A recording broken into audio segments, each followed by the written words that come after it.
let's get some StarCraft 2, guys. Nicoract and Shin going to be our opening game of the day in this 4-player best of 3 double elim group. WardiTV Spring Cup 2026, building towards our spring championship later this month or so.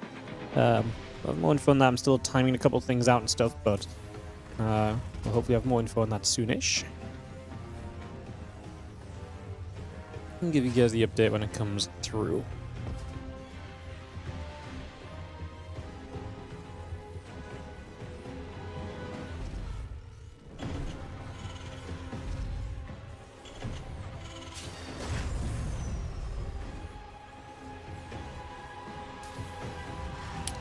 So, Nicoract in the upper left and Shin in the bottom right, and we get into some action here today. How's everyone doing? Hello, hello, and welcome across all the platforms, aka Twitch and YouTube. Hope you guys are doing fantastic today.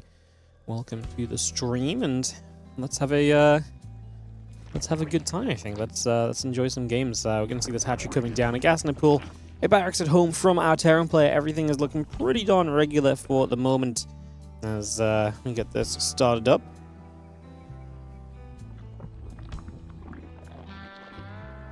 Gonna have that hatchery building through then. Gas in the pool coming over for a little bit.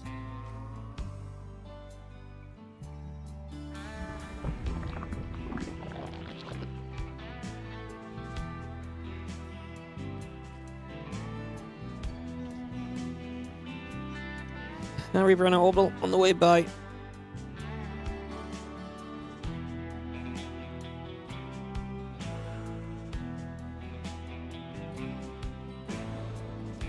Gonna see the SCV moving about again, the Reaper on the way, commencing to coming through.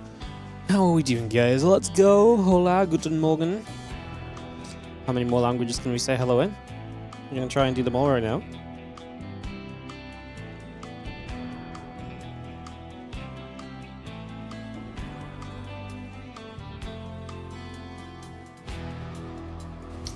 So let's see how Rack's gonna start up the reactor, the factory, and the barracks coming through, so we are gonna see ourselves. This second rack's coming in pretty early, so second rack's pretty quickly here from Nicoract. We'll see kind of what sort of aggression he might try and bring off the back of this. Going to be interesting.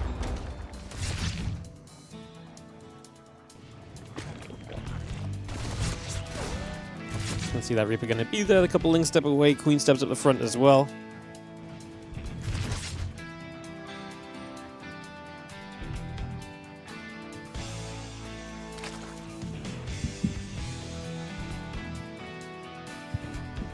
Just having the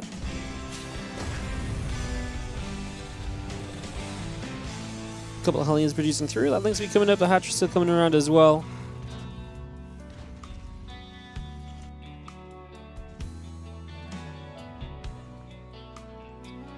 Queens will step forward again. Hatch coming about. A couple of drones coming through. Queen and so coming into place. The Marine on the way.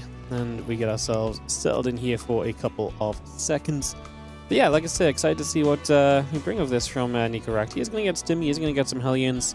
Just feels like there's definitely potential for some aggression, perhaps. Yes, we will see.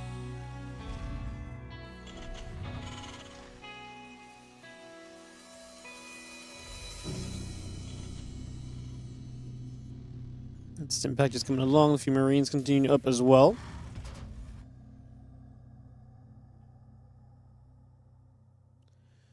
Then the Queen's just going to gather in from Shin for a few moments. So he just gets his Queen count going, he gets a few more drones and lings on the way up as well to continue to bring this through.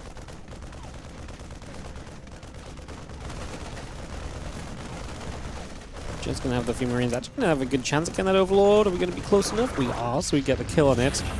And if 4 Hellions out, Starport gets to the reactor, and that means we can start to put down the medevac. So there's the armory.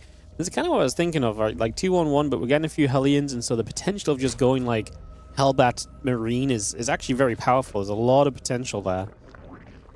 And there's that Bane Nest in the lair. Both continue on through. Just gonna see the Hellions, gonna try and poke at the front. The Queens will stay in pushing it back the other way for a few moments.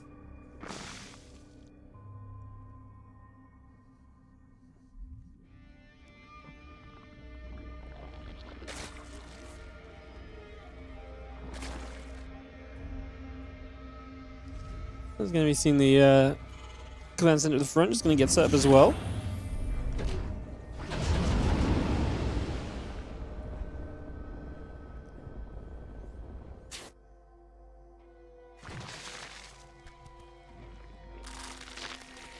We'll just have our few Banes morphing in. Again, the hatchlings coming up. We get that on the way for a couple of seconds.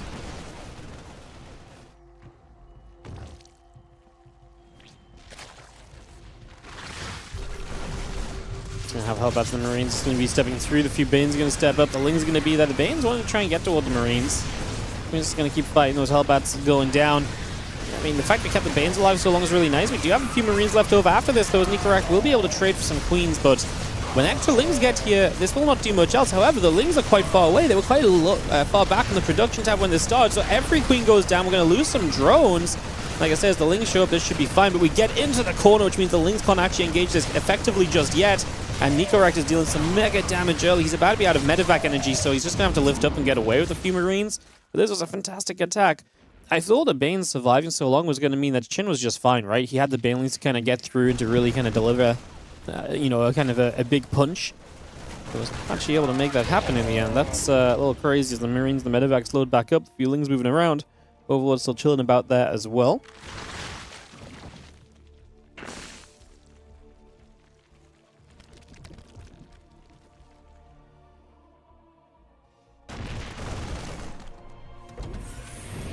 Just having the orbital moving through, the 1-1 upgrades and the rest coming around as well. Just gonna have the Bane Speed and company coming online.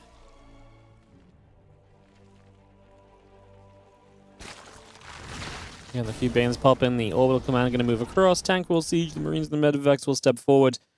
Just have the Zerglings heading up around the top side, again ready to go on to the third base in the next couple of moments.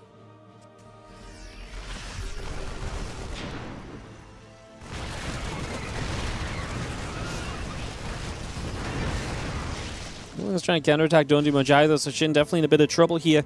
We do have the Banelings going to wander and stay defensive, but they've got Bane speed now, I guess. We have Nicoract on the map just looking to keep on picking up value with his units, and I imagine once 1-1 finishes, we'll have a large push from him. Anything he kills right now is just efficiency, right? He's just getting value out of these efficient units, and right now Shin is even supply blocked. 5 Overlords on the way. Not the sharpest of starts for Shin at all in this day. This is absolutely going a little bit roughly to start things out.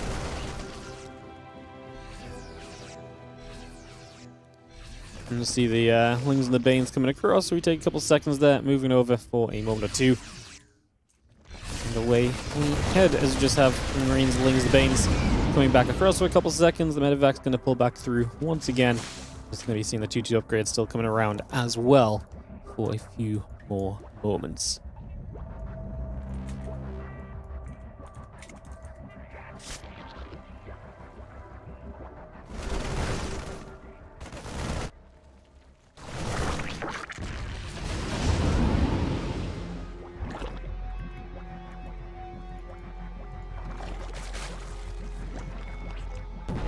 Just have the Lings going to regather. Just going to see a couple of spores are going to come across as well. Marines tank, the +2/+2 upgrades continue to build into place right now. So again, getting a lot there for that up and rolling here. These next few moments. Bring this all around. Figure out what we're going to do.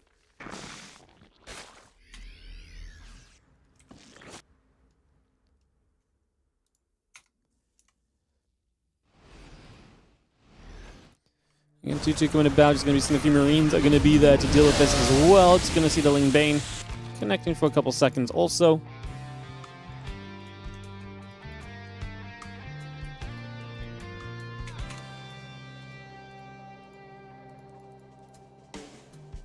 Yeah, 2-2, Lings, the Hive, all of this continue to come about. Just going to have this Marine tank force continue to settle in for a second or so. Bring this over and take position.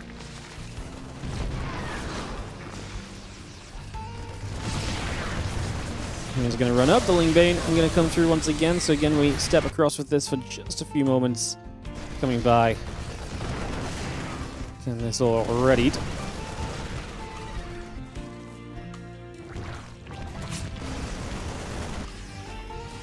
Again, the 2 upgrades, the drill plans coming by. Again, bring this up. Getting this on the go for the next few moments and seeing where things get to. The Banes are going to get it here. We're going to lose this hatchery. At the same time, Nicoract's in the top right side and putting some pressure on over there as well, so we'll see how much of a factor that becomes too. Over the next few moments, just going to be having that Ultra Cavern on the way, the hatch. And again, building in the top right to get ourselves to the 4th base when possible here, essentially. Getting that set up and ready to move out.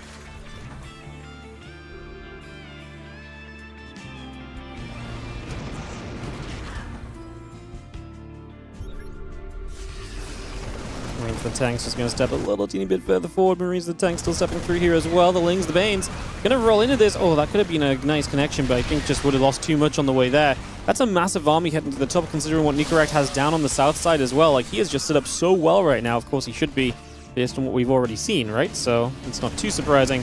Just going to see those Banes keep moving through. The Lings are going to come across as well, so away we go. Rolling into this, a couple of tanks getting caught. The Banes rolling on up and getting involved. I mean, this army is just going to be so tough to break with tanks and Liberators sieged. This is going to be an extremely dangerous position to break out from. Let's just have a couple Liberators. We'll be sieging up. The Lings are going to come run across as well. They're going to put themselves in position for a few moments.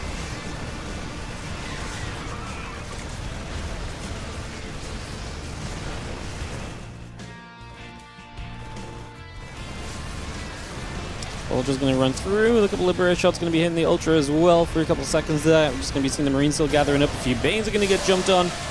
Just going to have ourselves the attempt to roll through this. Nikoract is still going to maintain a supply lead coming out of this, so he's still looking pretty comfortable in the grand scheme of things right now. As you see the Ling Ultra Force continue to move across. Just coming back over for a couple moments then. Again, 3-3 upgrades plus 1 vehicle weapons also producing through right now. So again, bringing a lot of that up. As we do have the Libs, the Marines, the tanks, and everything going around this right side. Seeing where we can get to for the next moment or so, but feels like, I mean, it's going to be, okay, this is nice. The Lings actually get to run through. The Ultra will go down, though, so there's only really Lings. There's one Baneling mixed in here, and that's pretty much the only real danger that's being presented at the moment to this army. Now let's scan out to the bottom side, see what else is going on.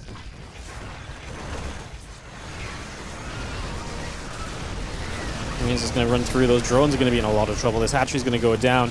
Nicoract did enough early in this game, and the main thing is he didn't just do enough early, but he played it out in a way that allowed him to actually capitalize on his win as well, or on his lead. And since then has been able to do nothing but good things, basically. So, able to see success with that. And, yeah, it's looking as though he's just taking complete and total control of this game. Looking fantastic, and as we see the Ultras, the Banes, and the rest of the company running through here for a couple moments as well. Medevac's going to be around. A couple Liberators are going to be firing it up. I'm just going to be seeing the Ultra and the Ling still producing through for a couple more moments.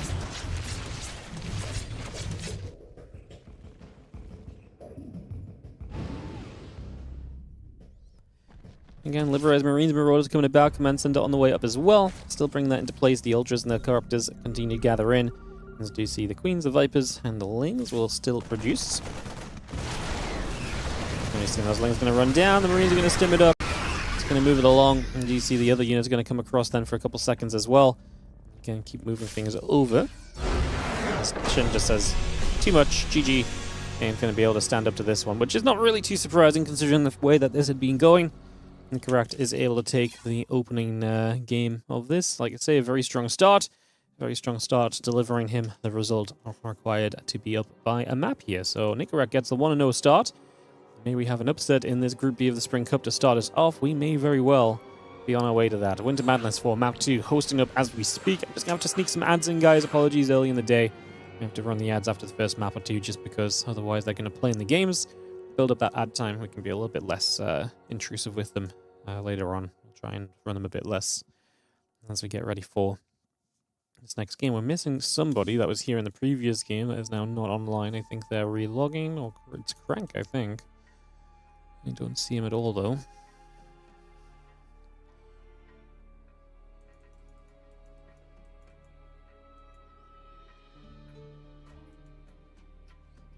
Nikoract confirming that Shin is ready. Go-Go gets called, and we head into Winter Madness for game number 2 of this series, guys. Kicking this off and getting this straight into play.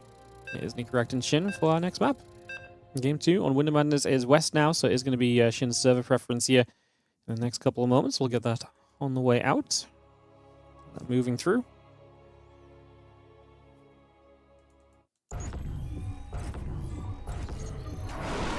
Let's send it as in the top left-hand side. We're going to have ourselves the red Terran player. This is going to be Nikoract as we kick off into this game.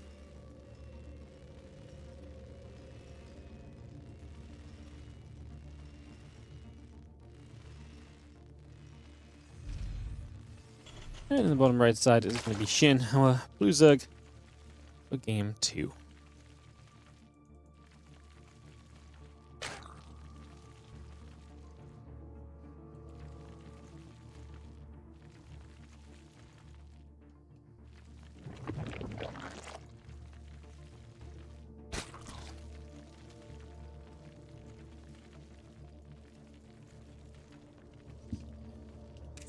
There's going to be a pool first from Shin, kind of intrigued. I wonder if he's just afraid of maybe the possibility of like an early kind of Rex or something. Nikoract trying to take advantage of a 1-0 lead, and Shin's just like, well, I want to take 0 risk at all. Maybe he has some pressure he's going to look to apply from this as well. Also a possibility, something else we could maybe look at here. Sorry, excuse me, as we get our way through this and figure out how things are going to be looking and going in the very near future.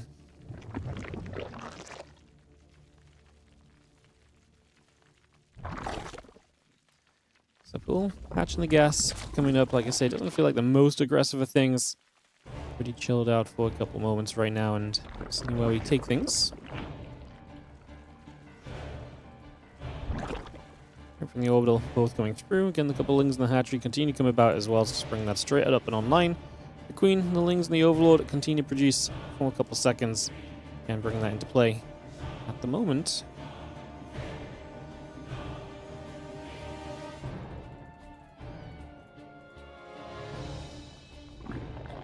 SCV is going to go on a little wander down to the bottom side here as well. It's just going to be bringing it across for a couple moments. Again, the queen, the drone, and the hatchery all building through. Commands into SCV and the marine coming up as well. Bringing this straight into play.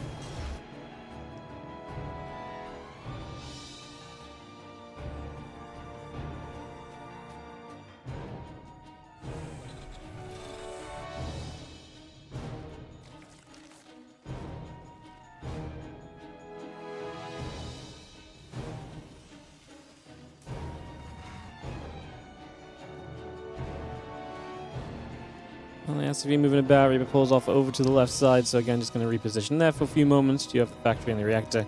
Still continue to build for a little bit, so again, getting that up and running, as we do have the SCV, the couple queens, the overlord coming around as well, so just bringing a lot of that up for the near future, and that's settled into place.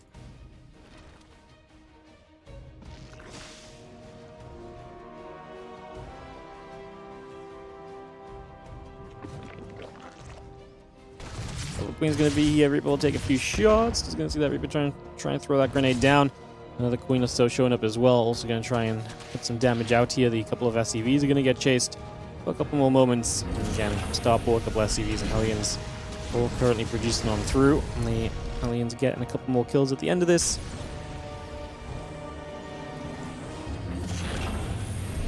Starport lifts off. Going to move over to the tech lab. Going to bring that straight in. Get that underway as well. And let's just now see the couple of queens are going to gather together. Again, the cloaking still producing through for the moment.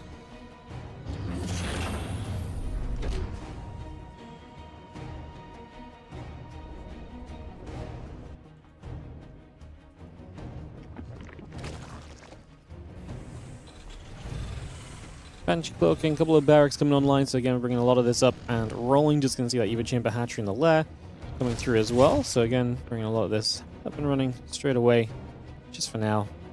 And the cloak of the Banshee, both coming up right there as well. I'm just going to be seeing a couple of barracks coming through, the depot being added on, SCVs and Banshee and cloaking, like I say, being brought into action over the course of this, as we do see the Banshee's going to start moving out onto the map a little bit, perhaps. So that may be looking for a little chance to move over. We're going to be seeing the Marines going to get underneath this Overseer and put some damage onto it for a few moments as well, so a little bit more damage than there. Nothing too crazy. Just a few shots coming through. And the Spore coming up, just going to be having the hatch and the drones, the carapace and the roach speed continue to build in. So a lot of little bits and pieces coming through for now.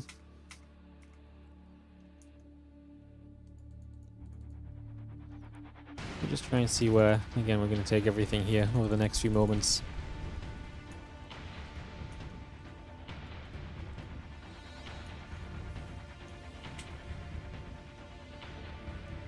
I'll change on that's wandering about a little bit as well. Also just trying to see where it's getting to. The Banshee coming back down in this direction also. We'll make that a couple of Banshees here in a couple of moments. So again, get this set up for the moment. Move around.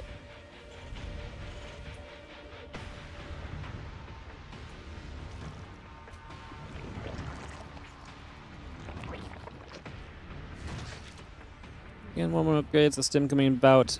Bring this through for a little bit. Just going to be seeing Hellions. The Reaper going to be there. Roach is going to be looking to chase them back. Obviously, Roach is going to give you a nice, safe, standard kind of setup at the moment to play with as well. So just working with that initially here, as you have the grids all making their way through as well. So again, bringing a lot of that into action right now.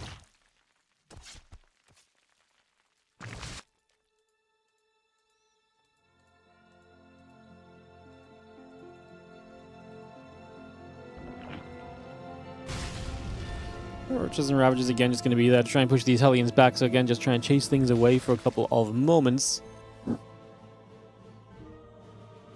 Take a few seconds to work on this as we do have, again, the rest of the Roach Ravager moving back the other way. Taking a couple seconds right now.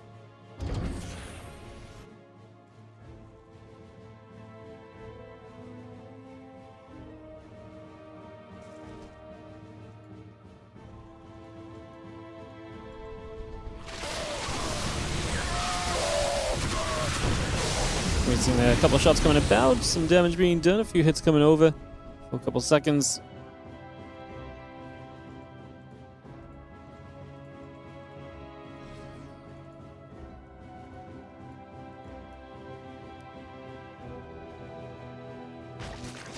And again, the combat shield, the few Marines coming up. The Hellions going to get behind the back and just going to get rid of a couple of the workers for a few moments as well. So I'm going to put a bit of damage onto this.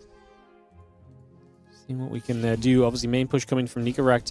114 to the 149 supply against this Roach army. I don't know if I love him pushing in, because if you push in, you're kind of taking away the potential of... You're kind of taking away the opportunity that you're going to have to essentially... yeah, you're going to take away the opportunity, I would say, of kind of having the tanks defensively placed. Now, the tanks right now are actually positioned pretty well. I guess we'll see how this develops. We're just going to see a couple of corrosive vials coming into place. Just going to see the Banshees still dealing some damage. A few more shots coming through. For a little bit, the Roach Ravager Queen still pulling up and getting in position to try and do as much as possible here these next few moments.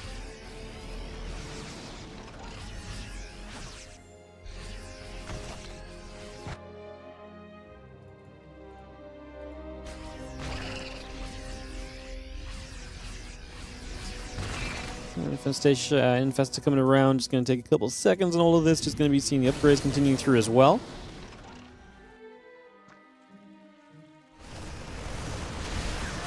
Firefall is going to get forced away. Tank's in a good position. I mean, Shin, in theory, would be wanting to probably just collapse in on this if he finds that kind of an opportunity. That's the question. Or do you find that chance, or do you not? It's not necessarily easily done. The Marine's still pushing into that position.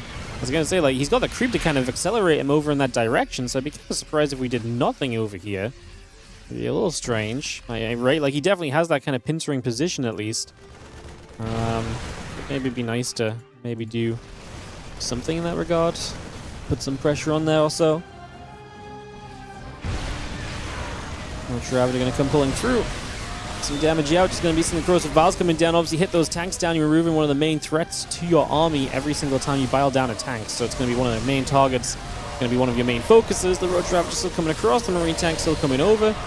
It's going to gather in here. As Nikoract just gets overwhelmed on this shove. It's the only two bases. He had no real choice but to do this, which is why I was like, you know, I was like, well, I don't know if I love this, but then what else is he really meant to do? If you're on two bases, there's not really much else of an option, right? So there you have it. And it's going to be a GG, and we're going to get ourselves readied up for a game number 3. Deciding map between Shin and Nikoract early today. Getting this on the go in a few moments' time.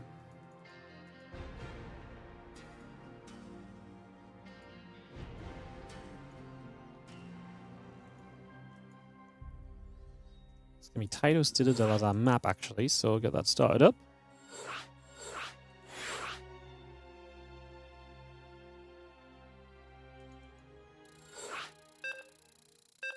Players ready, and we go straight into it for game 3 of our opening series of the day, guys. Obviously, Nikoract Shin winner of this plays against either Solar or Nice. The loser will play the loser of that series as well. That's the second series coming up today. Going to be some ZVP action, so look forward to that for sure.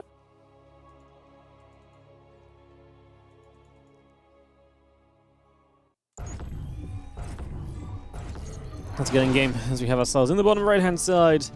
The red Terran play is going to be Nicoract.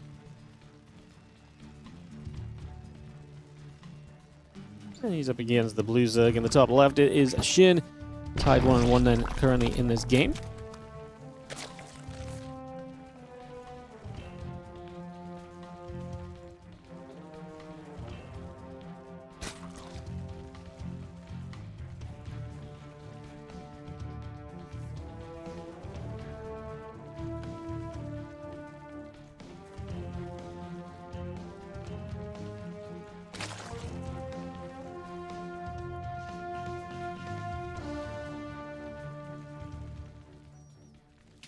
Well, we're going to start this off with a hatchery across the map, so aggression straight away here from Shin as he tries to make things a little bit weird and wonderful. Something that Shin's been enjoying a lot of is the proxy hatcheries. He's been doing this a fair amount in his matches, so not really too surprised to see him cranking it out here right off the bat. A little bit less common maybe in the ZVT matchup, but even still, he'd still be one of the players to kind of adventure with and explore this idea of what this can do and everything, so let's underway and see what will happen.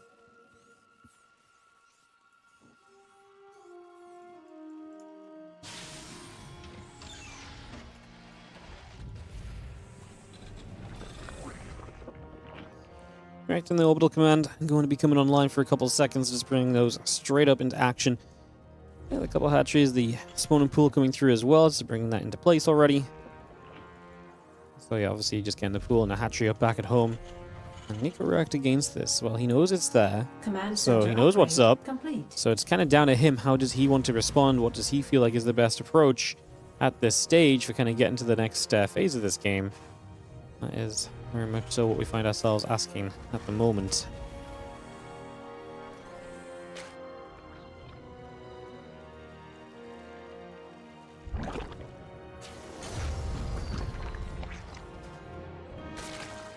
And Spine Crawl coming up, Powder Hatcher on the way through, Drone the Queen coming up as well, so just bringing all of that online for a few moments here.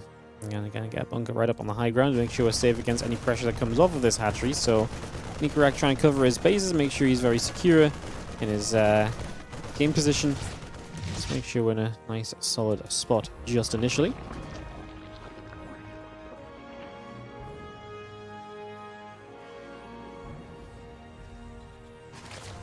CC, Starport both continue to come through, the Tech Lab coming up as well.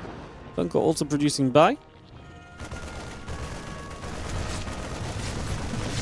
The Marines coming down this ramp, Spinecrawler is going to burrow up, the Queen is going to be there as well, so going to continue to get that going.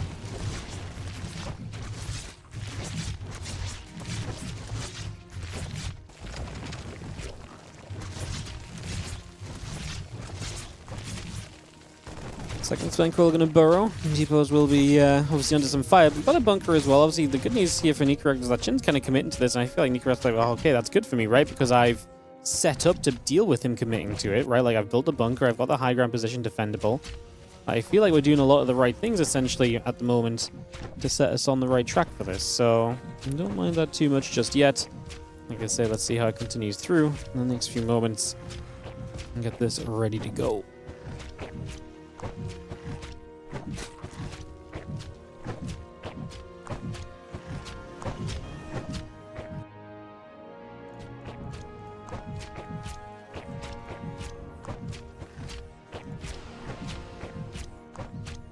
Couple spines are just going to be firing. Debo's taking some damage. Just going to have ourselves a couple of spines going to get chased away actually for a couple seconds as well. So a little bit of a pushback on that. Again, these spines get themselves burrowed up for a few moments and into position.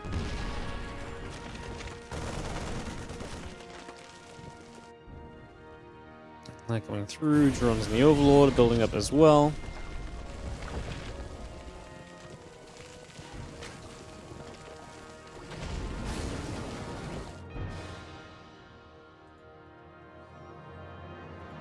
And the drones, the extractors coming by, just going to be seeing this old command is going to go floating out of here for a couple seconds as well. Just going to be pulling that away. A couple of shots continuing out onto that hatchery, so hatchery's still taking a few more hits as well.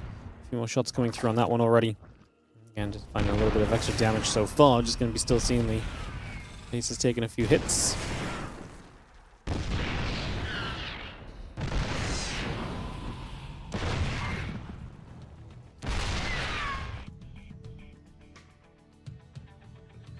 As the drones all coming online, just going to be seeing the Spire as well, so we've actually seen where Shin wants to take this tech-wise eventually, heading into the Spire on the follow-up. Now, how behind is Nikoract going to be? He's down 20 workers, is finally going to break out of this hatchery. I feel like he has plenty to break out with.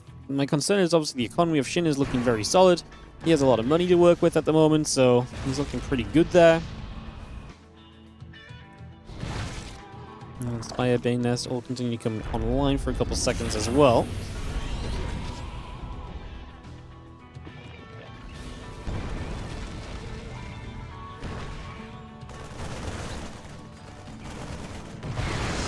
I'm going to try and run through it. I think we've got enough to really defend these lings. I don't think that's going to be an issue. I don't think that part is going to be a problem at all, actually.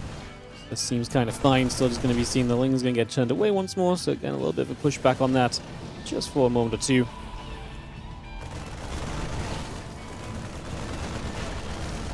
And then one upgrade, stim pack building into place.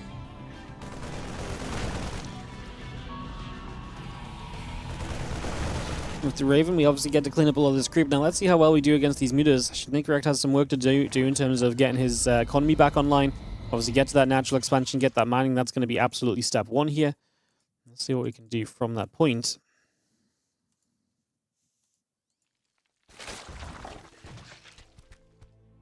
And mutas coming about, Carapace, plus one at flyer attack upgrade. The Bane speed coming through as well. Just continue to bring a lot of this into play at the moment. Marines a step up, and again, still got the Raven nearby.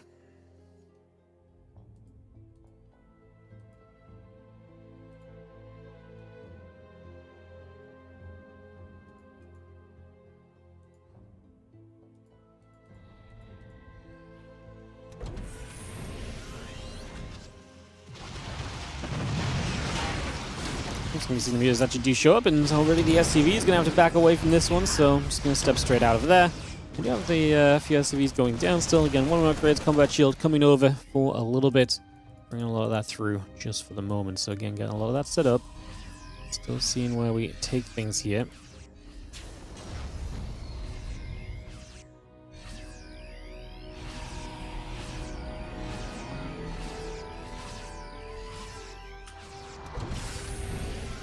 Marines the tank, the Raven continuing back around. Just going to be seeing the setup continuing momentarily.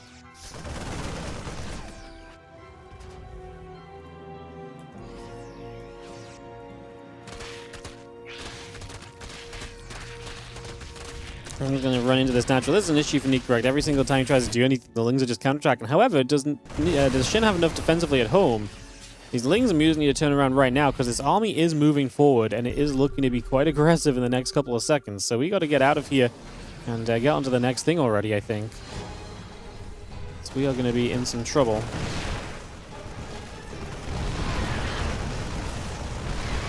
Bane's already going down. I'm actually a little bit afraid. Shin does need to dive in. He is going to come from all sides. All the turrets are going to try and help tank some of these Banes. Oh no, the Marines! The Marines in that bottom left portion of the army just kind of clumped together. That's so unfortunate because I feel like if they didn't clump together, there's a good chance Nicoract maybe just has enough coming out of this. Doesn't quite happen in this case. And this is looking obviously then pretty dismal for Nikoract. Looks as though this one is going to be going wrong. Kind of soon for him, unfortunately.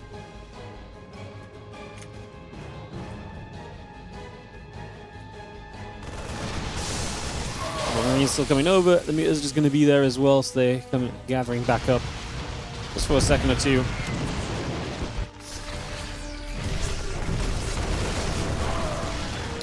Marines going to still try and push forward. I mean, there's still a decent-ish army supply here, actually, for Nikoract, better than you'd think. It's just, eventually, it's not going to matter in the grand scheme of things compared to everything else as well anyway, so... GG's, and that is going to be Shin taking it 2-1 for the opening match. We only had the upset, very close. Nikoract showing some potential. Fun to see how Nikoract does in the rest of this group as we continue through, heading into our next one in a few moments, guys. Solar and nice as we get to the Korean server for some ZVP. Bring this into play for you guys then and get this set up. This ready to go, go, go.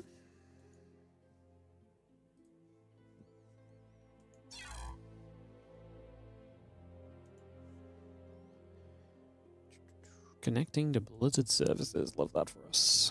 Give us a couple moments, guys. Try and relog into the Korean server a little.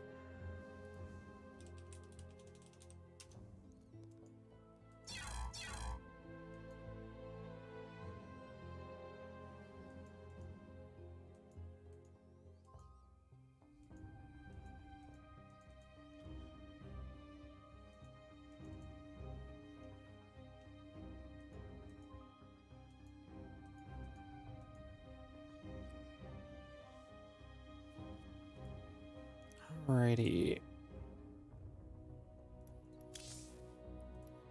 See, nice solar.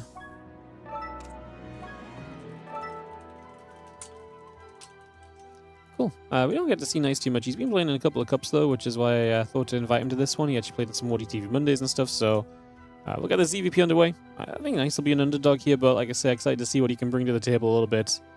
Get this ready to go. Did I see the Shameless result yesterday? Oh, was it in Monday Night Weeklies?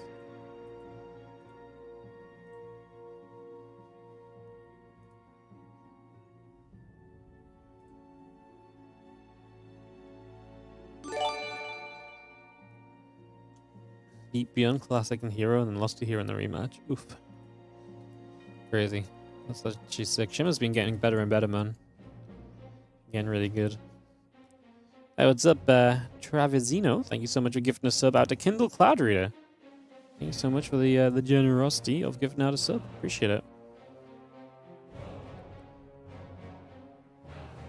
First map going to be Celestial Enclave, by the way.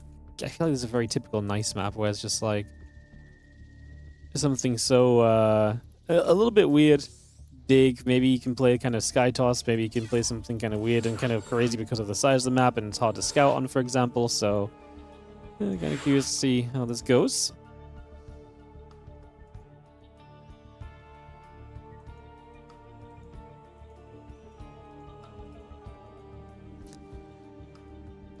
Nice and still here. We are missing one caster who was here. That's not here now. Rex. I'm invited, and we should be good to go. Thank you for the gifted subs. Appreciate it. I hope you're all having a great day as well. Thank you so much for joining us for some WardiTV Spring Cup Group B. Group A was a really long day, actually. I don't think Group B will be as long today, but yeah, kind of excited to see what we get. Let's bring this through. Players are ready. Let's send it. PvZ time. As Nice and Solo get to work. We will be going into the losers match after this, guys. So after this will be the elimination matchup. So that'll be Nikoract against Nice or Solo. And then, of course, Shin waits in the winners match. We have a decider match after that as well. That's going to be how this goes. So that's what's going on.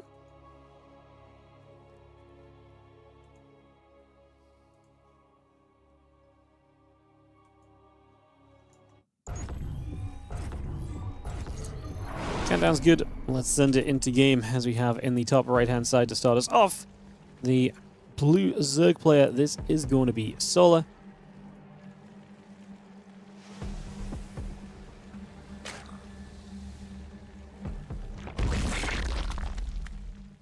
And in the top bottom left-hand side, it is going to be Nice. His map pick for this game one.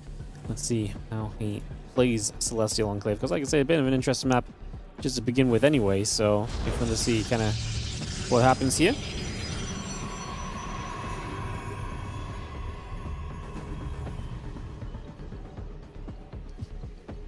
Similar to Pylon coming up for a couple seconds.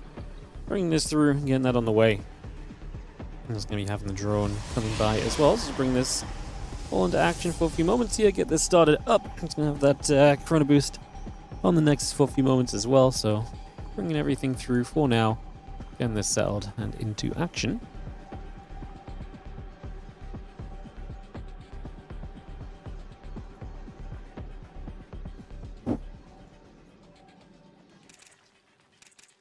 Here on Celestial Enclave. So let's have a look to see we get up to Hatch Gas and Pool coming in pretty standard from Solar. He's going to take the outward base. No surprises there. The in base is a little rough because it doesn't have many resources available to it. So generally we try and avoid that. Say that should not be coming as too much of a surprise just yet to anybody. It's just how Celestial Enclave kind of works in the early stages. It is interesting having that kind of in-base kind of there for the rest of the game, because it's like it's always available, right? It's always a possibility of something we could go to. It's just not something that we necessarily go to straight away every time. So, like I say, it's kind of leaving that chance, it's leaving that option open as a possibility of something we can do here. Let's see the next the Cyber Core coming in for a couple seconds, so bring that across, getting this on the way. It's all settled through.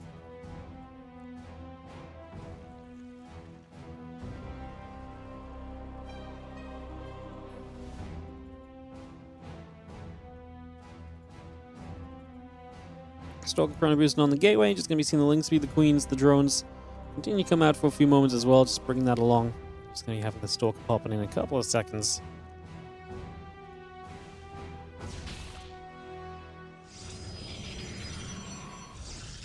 Stalker will go throwing a couple of nibbles out at the Overlord. Obviously the Stargate choice, which is just so standard for Nice. Do you think Nice could absolutely do some kind of sky toss stuff with this? This is the kind of thing he likes to do. So I kind of have that on my bingo board of things we might see in this game. So that should be pretty interesting to kind of see how it plays out as well.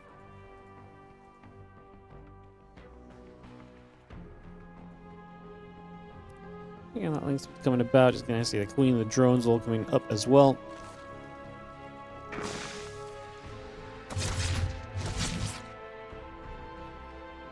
The Queen is going to get that and chase that probe away. He's just going to push that back away too. Getting that chased out of this for the moment. And again, the Oracle, Warp Gate, and company continue to come through as well. Link speed still building.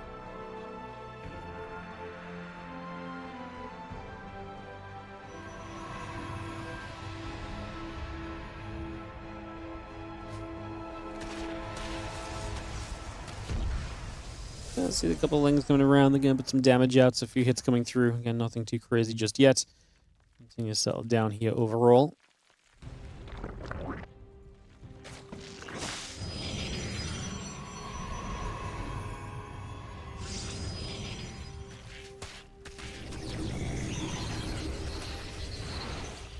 Let's try and work on the rocks, but Nice is kind of, keeping an eye on it as well, so making sure nothing really happens to this. Pile on the Nexus continue to come through, so we bring a lot of that into play just for now.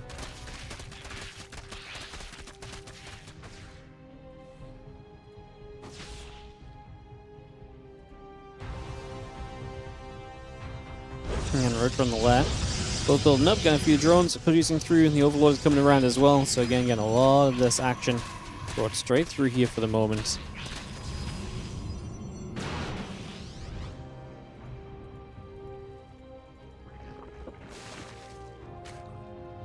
Double Forge, Twilight Council building up again, bringing a lot of that straight into action here.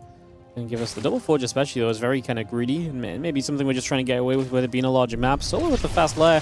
Wouldn't be too surprised if you try to play like Mutalisk or so on this map, right? It is like I say, it is a pretty sizable map, and obviously Mutalisk could maybe be an option because of the size of it. The only thing I'd say is scary is obviously then you may be inviting some Sky Toss to come into play because you're investing, and encouraging kind of Stargates and so as a response to Mutas, so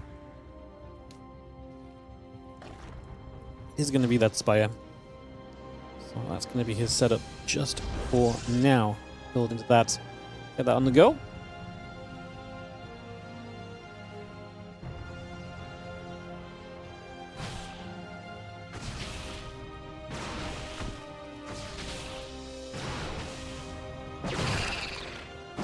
His Stalkers are slowly picking away at these rocks. May want to take the base over to that left side as his next base. Did take the in base to the third. You can take a fast fourth to the left, and then you can take the rocks down, take the fourth base to the left. So while you take time killing the rocks, it's fine because you have the in base, and then you still take a faster fourth, and it's a very safe defensive four base setup. Like I say, the meters may be a cool way from Solar to give himself a chance of potentially breaking through this a little bit. And that's actually going to be quite fun. Stalker still knocking out the rocks for a couple moments, so again, breaking through that, getting some damage dealt just for a couple of seconds here. I'll gather around the feelings in the ground as well, trying to see what else they can get done. It's going to be some of the Oracles as well. It's going back through. A couple more hits coming over.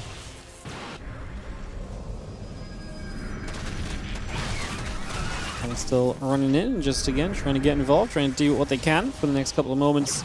Putting some pressure on while they have the chance.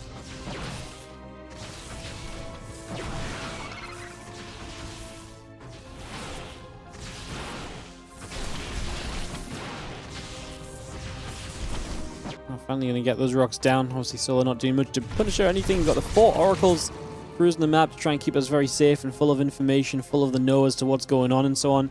So making sure we have all of that in our play. The Zealots and the Stalkers still gathering together as well.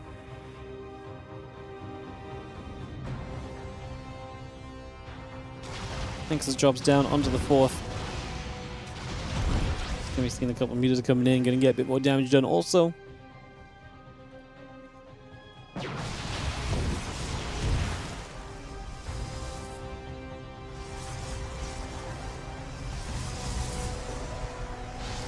That Stalker Archon still gathering back around, just going to be coming back to the front. A few Oracles will gather together there.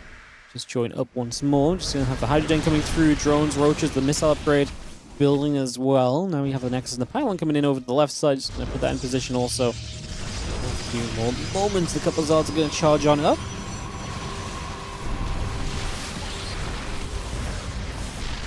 Again, just pushing in here, those Oracles activating. Just going to see the Mutas taking some damage as well. A couple of the Archons getting some shots off for a few moments, so damage onto that. Just going to see the Roaches still pressing through and looking for a little extra towards the tail end of this.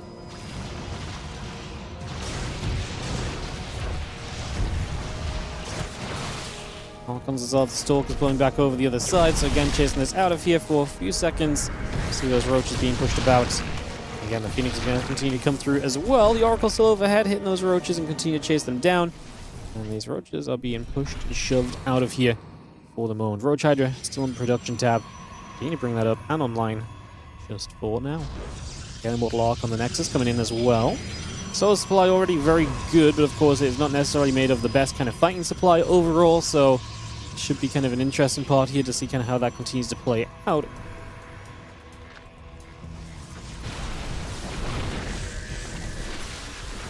Roach going to try and push into this position. There's lots of chokes here on Celestial Enclave. Not going to be an easy kind of cleanup, not going to be an easy kind of pushback or shutdown or anything, so don't be expecting things to come easily as we just have the units coming in from the right side. We did start to push through. Nice just says it doesn't have enough. Sola's macro just a little bit too strong. GG. Sola takes the opening game of this series just like that.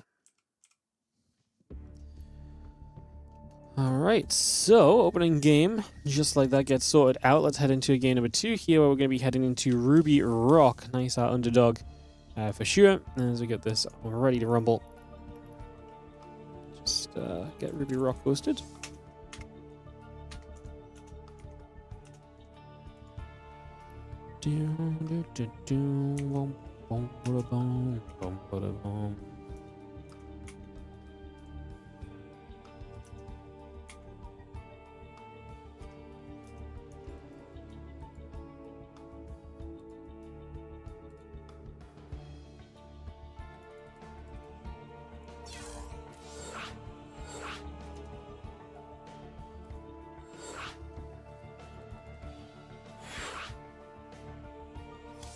Alright, kicking this off in a sec, guys. Just ready to go, go, go.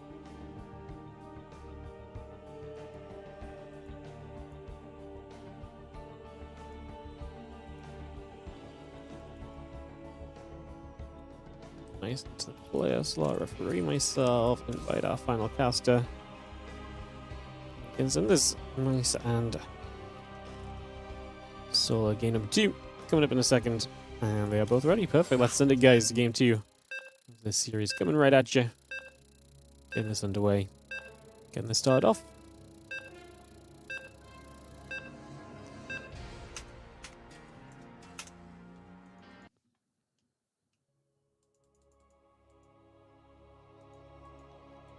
That's too easy. Don't even know what happened. Really, I think it's a case of Solar is very, very good.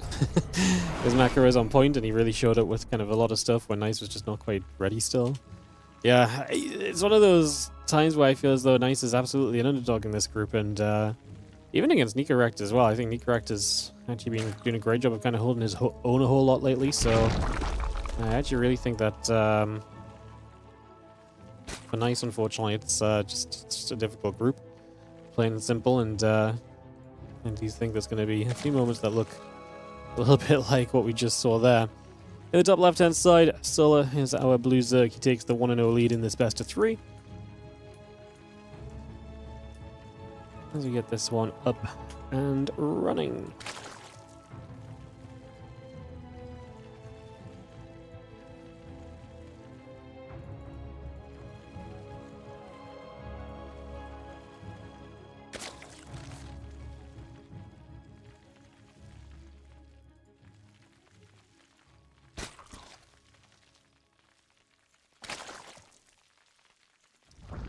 Let's guess. Coming about here just as a couple of moments, get this on the way. Let's start it off. So we see our gas in the pool coming down. Then just getting that underway, like I say, and get this started here for a couple seconds.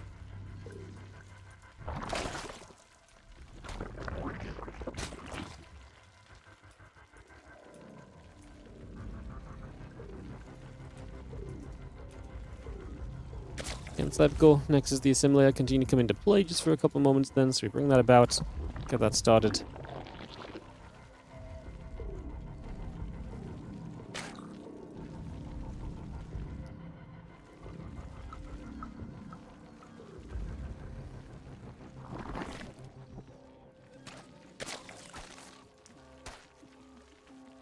We're only going to nibble at the probe. Probe will take a few shots of damage, so a few hits coming through just for a second or so there.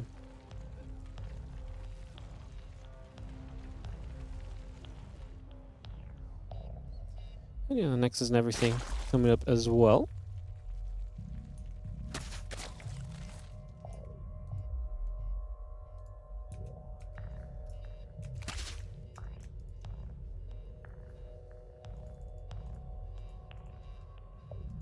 Again, fortunately, the Nexus coming about, the probe and the Adept on the way through, the warp gate is still building.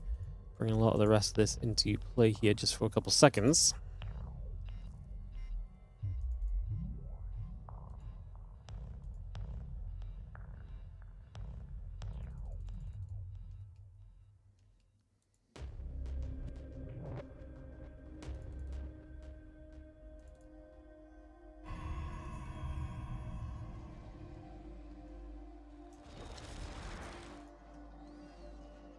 Drones coming about, the link speed building up. We have ourselves a sentry from Nice. It's getting a very fast forge, so +1 on the way early.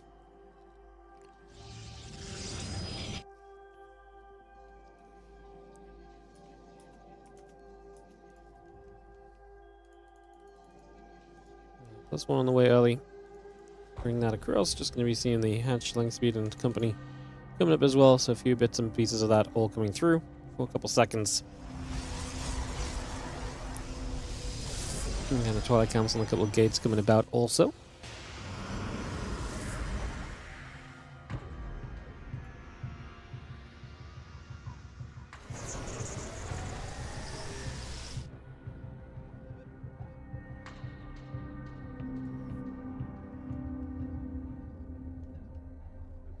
Cool. Continues to make a bit of a move then. Hallucination just moving up to the top again, getting in position there for a little bit.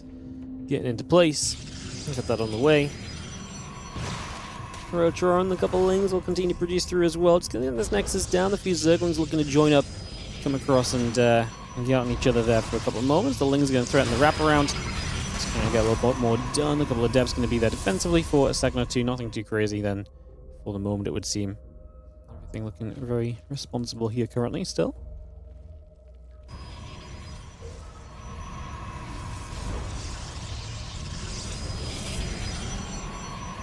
Again, charging the +1, coming about, bringing that up and running. I'm just going to see the few Lings going to go jumping onto the probe here for a few seconds as well.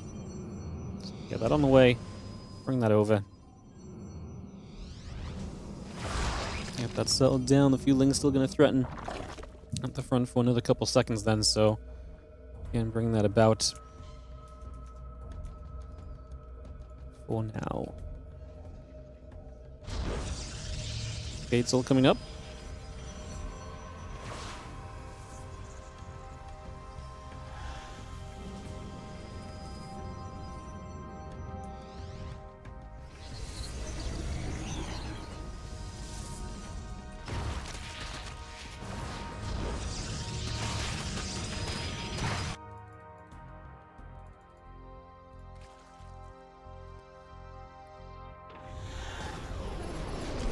I think the Zealots are going to be here. It's a big push coming in at the moment. We have this shove forward taking place already, so pushing straight into this for a couple of moments. Just going to be having this attack forward taking place and getting this all settled through. The Zealots are going to try and push in position. I mean, with Roaches out, this is one of the better scenarios here from Solo already, I would imagine, so gotta think that that's going to be a pretty decent concept at the moment as we continue to gather this about.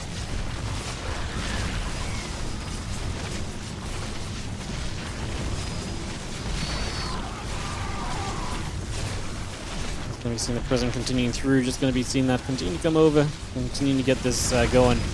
We do have the shove continuing. I mean, Solo's just holding on though. As these units go down from Nice, this does not seem as though it's going to be good enough here overall. Looks as though it's going to be a little bit too much, honestly, on the side of Solo. Again, just having Roaches out against this is immediately going to put you in a very good position typically in these scenarios, and that's kind of just what you're seeing right now. That situation going well early here, and hence, more than likely, as much as I hate to say it so plainly, more than likely perhaps GG coming up very soon as the few Roaches continue about. The Prism is going to continue over. It's going to see the few Zealots are gathering the Sentry also.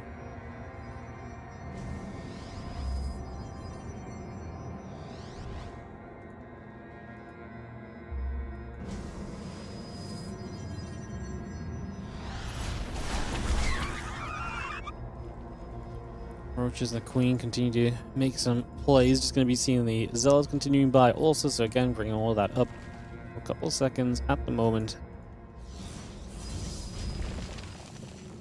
Just going to see the Zealots still gathering. I mean, we're just going to go for another round, but at this point, there's just too many Roaches. These kind of builds that Nice is, you know, what Nice is doing right here, the idea generally is that you kind of hit the opponent when they don't have enough units out and you can overwhelm with the Zealots. The moment that there's plenty of units to kind of answer Zealots out, like this really just doesn't do much, plain and simple, unfortunately. And this really does become a little bit of a lost cause at that stage, and that is going to be the case here. Solar 2-0. We'll go to the winners match, but that will come up as our fourth match of the day. Up next, Nice will take on Nikoract and a little bit of TVP. Tell everyone to hop on over to NA, and we'll get this one started up, guys. Nicoract versus Nice coming through. Just throw some ads up. And we'll get our third series of the day coming up. Elimination match up next here in the WardiTV Spring Cup. Beautiful, beautiful stuff. I'll just throw the BRB screen up 1 second, guys. We'll get this set of videos sorted out. I'll be back with you in a moment. It's the TVP up next, then some CVZ.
Alrighty. Hello, welcome back, guys. Couple of videos to go, and we are going to be into this first game. As we get this set up in just a moment or two for you guys. Get this ready to start off and kick into place.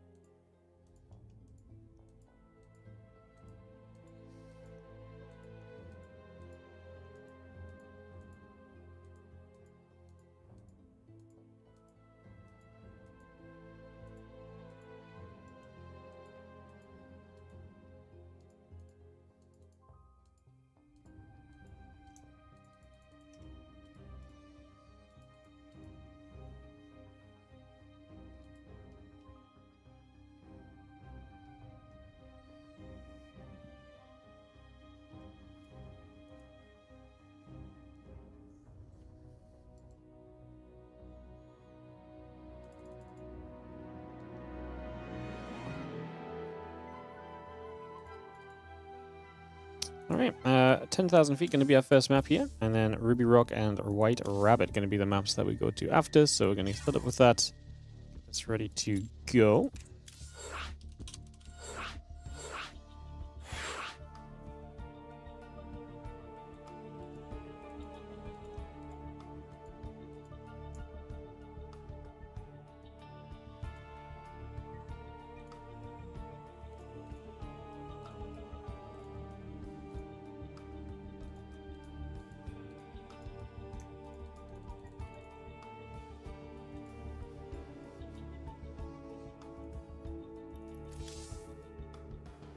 Alright, 10,000 feet coming up.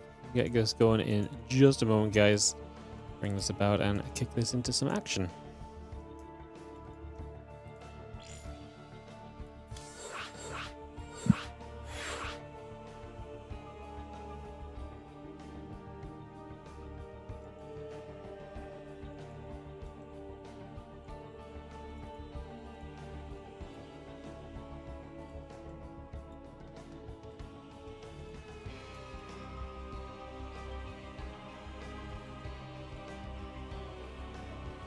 Alright, everyone's here. We should be good to go. Just confirm with the players that they are both indeed ready.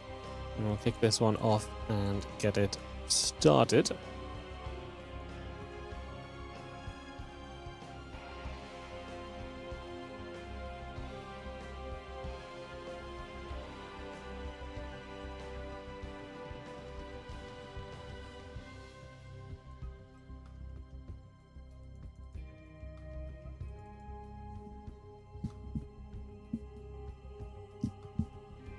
Yeah, ready up being called.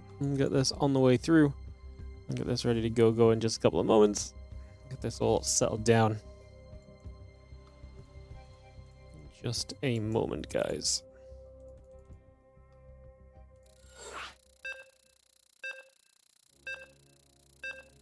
Countdown is on. 10,000 feet coming up. Let's get this started up here. Let's get this ready to go. Let's send it into some action. Let's bring this straight into game. That's going to be 10,000 feet.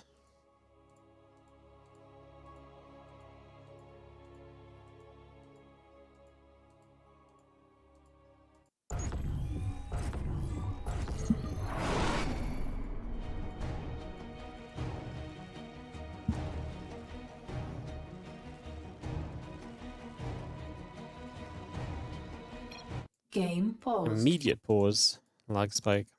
Okay, give nice a second to try and sort out the internet, as we so often do here in the world of StarCraft 2.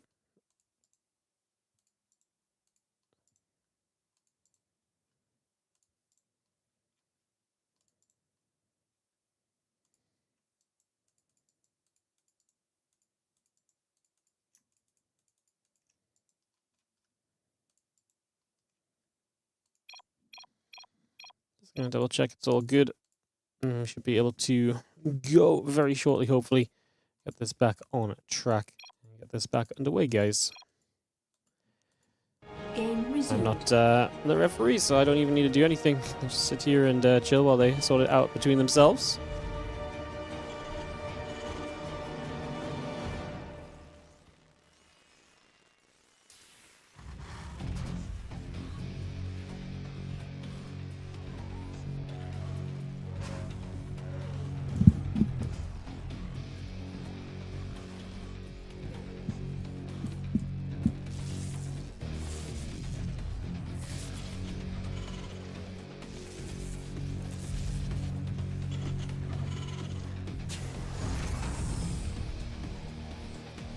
So, nice and Nikoract getting underway.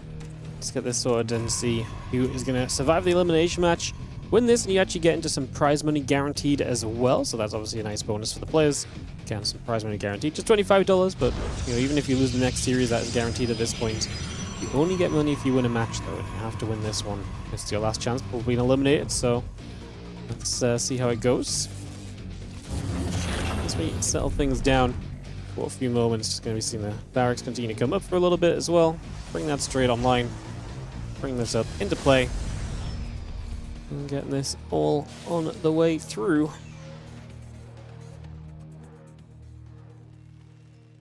Going to see the probe going around. A couple of SCVs are going to come over as well. So just going to bring that straight into place.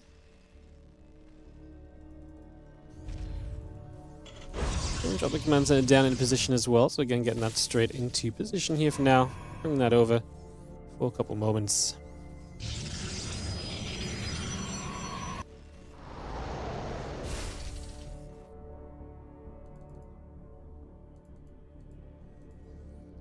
And next thing, simulator coming up as well, so continue to bring that about. Just going to be seeing the Adept and the Warp Gate continue to come through as well, so again, lots of stuff on the way into play just at the moment. Getting this all settled down for these next few seconds as we have the Reaper making its way up to the top. Look to see what's going on. Just going to be seeing the Nexus coming through, bringing that into position, of course, getting that all settled.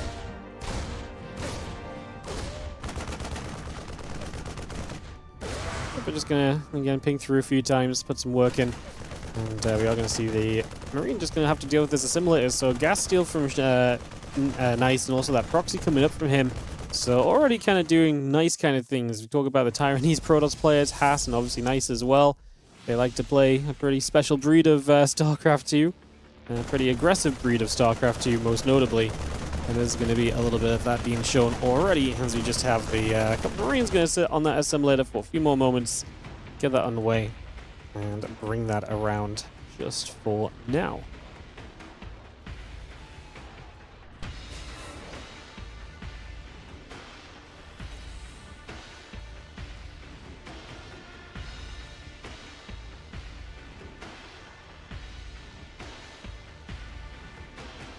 Starport coming up, a couple Marines in production as well, so just bringing a lot of that through already.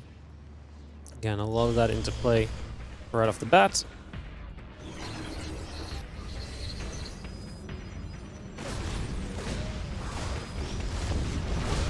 A couple of units, probes will go down here. The Reaper and the Hellion are going to see quite a little bit of success right off the start of this one, so we're actually going to come through and see a little bit of good fortune. Just going to see the Hellion still there. A couple of these probes still getting grabbed. A little bit of damage being done already. And again, the Banshee, the Marines, and the Cloaking continue to come up as well.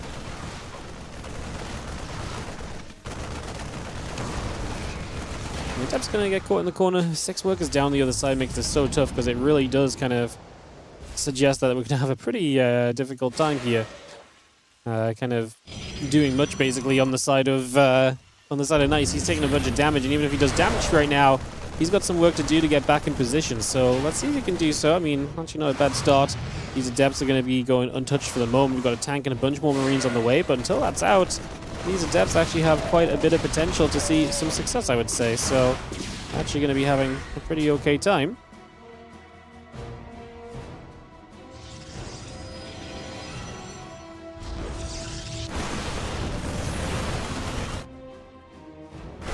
Cloak coming through, the tank is on the way over.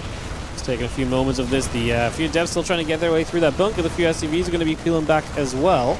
It's just pulling back away from this and resetting a little bit.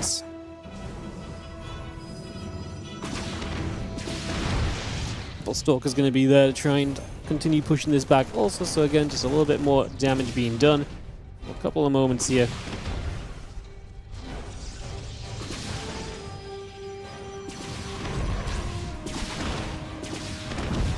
She's going to just be cloaked up and dealing some more work as well. Getting a bit more damage dealt already, so getting in that robot facility coming up. Just going to see the couple of probes coming through also. And a lot of that coming straight into play as this Banshee is still firing. Next is taking a few more shots. Damage is definitely adding up here for a couple of seconds, so getting in for some work straight away.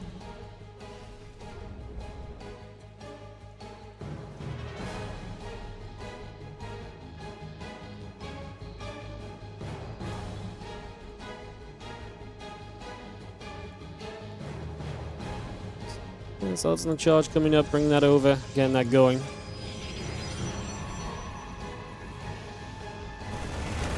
So while that just coming through right now, we will see the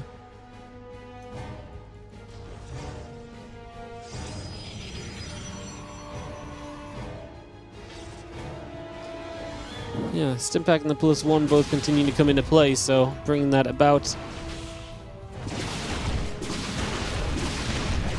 There we have the Banshee is moving through as well, has been another source of damage here from Nicoract, able to get even more work done throughout these early stages. So again, just seeing success kind of through and through.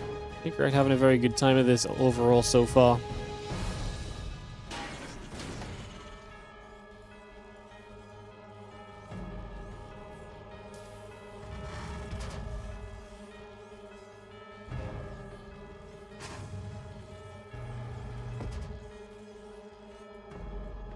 Again, Prison coming up, couple gates in the Nexus continuing through. Just going to see a couple more Banshee shots over on the side, putting a bit more damage in again, so even more being done for just a few more moments. Okay, continue to wrap this up, and it's going to see that Prism at least is going to get out on the map. Hopefully Nice can find some damage with that, otherwise this obviously continues to fall into a pretty miserable position where he just falls further and further behind, it feels like, at the moment.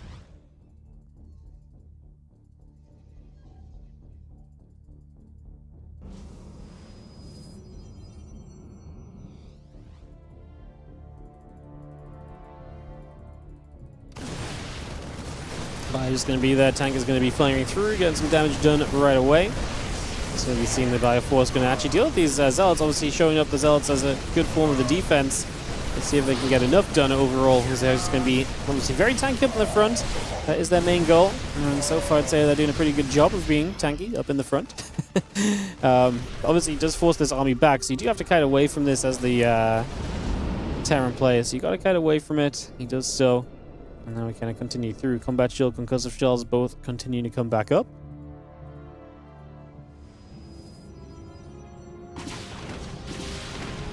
Banshee fired a few more shots. The Stalkers are still coming over as well, so a lot of that just coming up and online. Still bringing this into play for a little bit.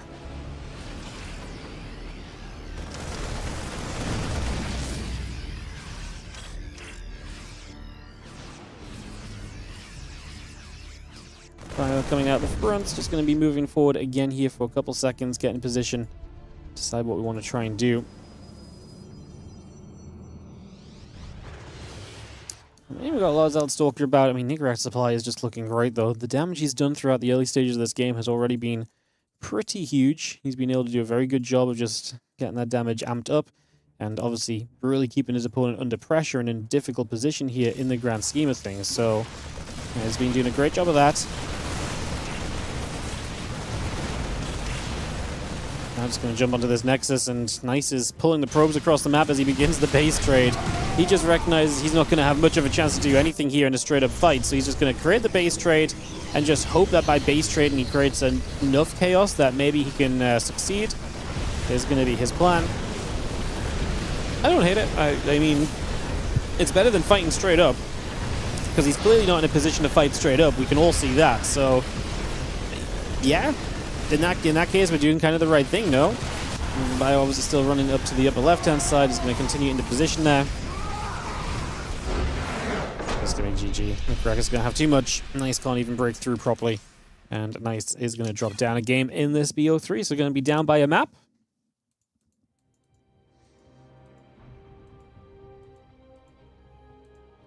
Get into our next map in just a couple seconds, guys, as Nicoract's been hosting for us, so we'll just wait for him to host this next game up and get that started.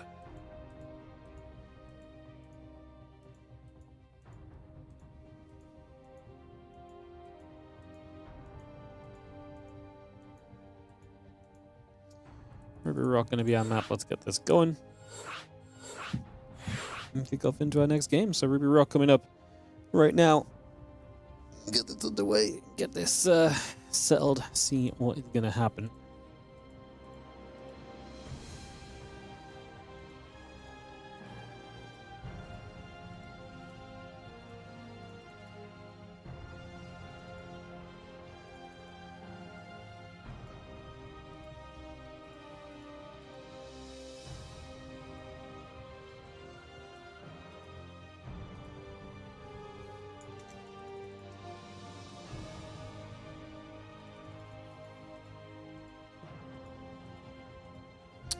Alright, just waiting for Nice to join our lobby, guys. Once he's here, we're going to be good to go.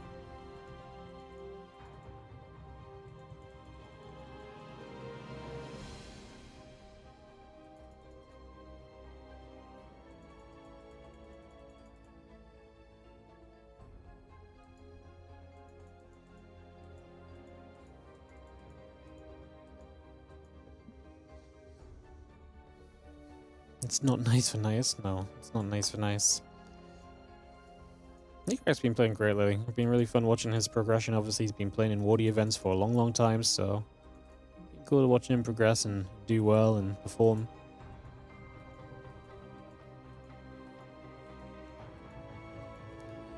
See how he can do. If he wins this, obviously we'll get a shot at another Korean Zerg, whether that's a rematch against Shin or a match against Solar. We'll find out, obviously, with the result of the next ZVZ, but it's going to be probably a big part of how things go overall.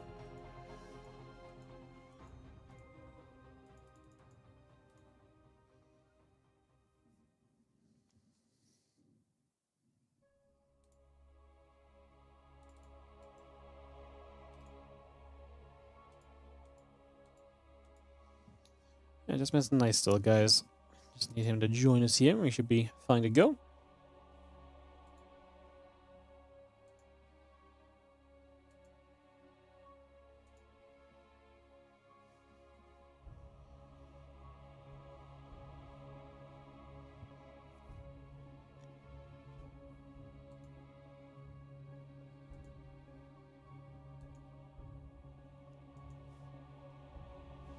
There he is. Nice joining us now. Get this ready to go.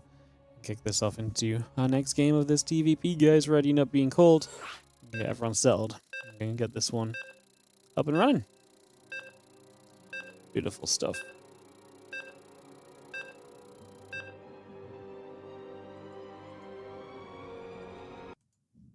Alright, so Ruby Rock is coming through then. Getting this straight up into play in just a second or two.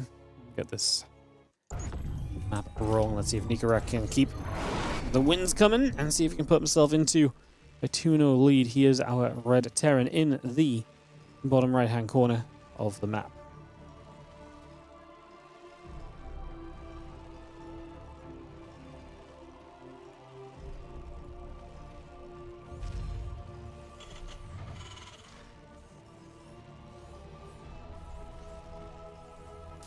In the top left, our Blue Protoss player is Nice.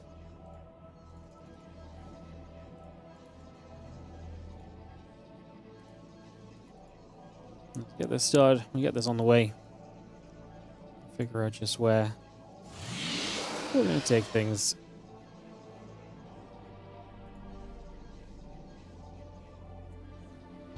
Over the next few minutes.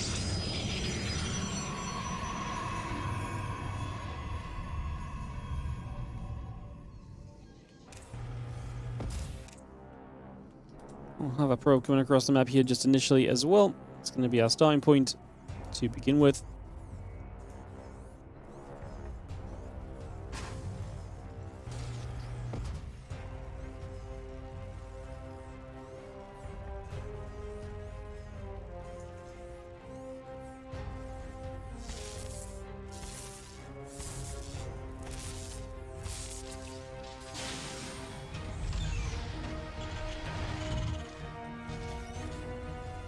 Let's be. I'm going to go nibbling at the probe for a couple more seconds then, so we'll just obviously fight that back, trying to deny some of the early scouting coming through as best we can.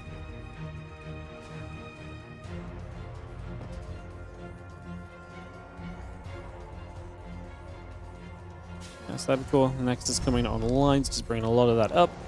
You've seen the repair, the factory, and the SCV all building through as well, so again, a lot of that coming online straight away at the moment. Just have the probe moving back onto the map.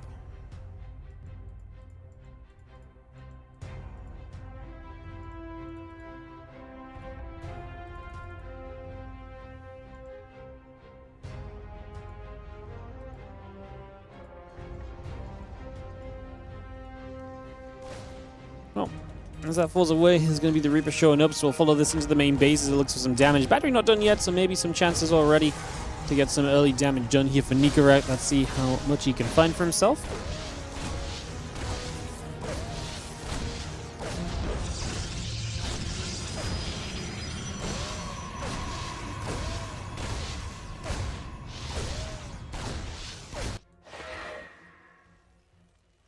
We've seen a couple of Reapers coming around, so again, rejoining there for a couple seconds, bringing this back into place.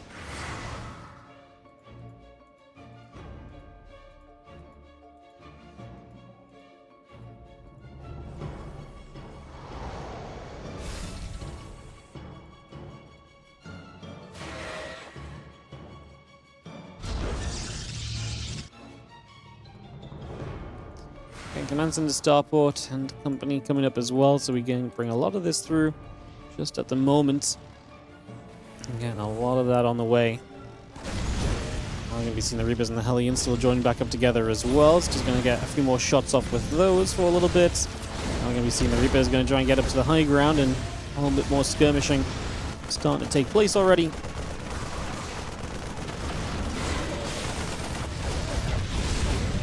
Yeah, Reaper's actually going to continue through and aiming at those probes now, so actually going to go for a little bit of extra value. Just going to be seeing the Reaper still coming in, a couple of workers going down.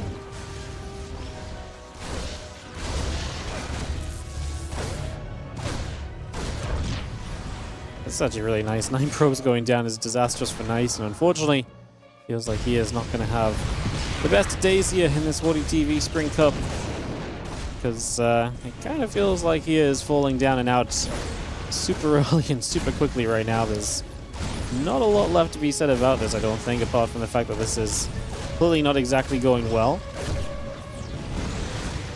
If that, like I say, if that even needs to be said, I suppose. At the end of the day, maybe just one of those things that is very much so gone without saying.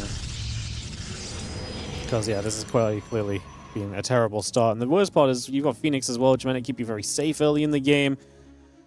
They're just not the greatest of, like, fighting units. They're not the greatest comeback unit, really, because what can you really do with a bunch of Phoenix getting back in the game? Like, sometimes they can find a bunch of workers, but not if your opponent is expecting them. Not if it's the only thing your opponent has to do is not lose workers, then they're going to push into you and kill you. Like, then it becomes a whole lot easier to justify the over-defense, the Phoenix and so on, right? So the entire situation kind of becomes a little bit doomed right there.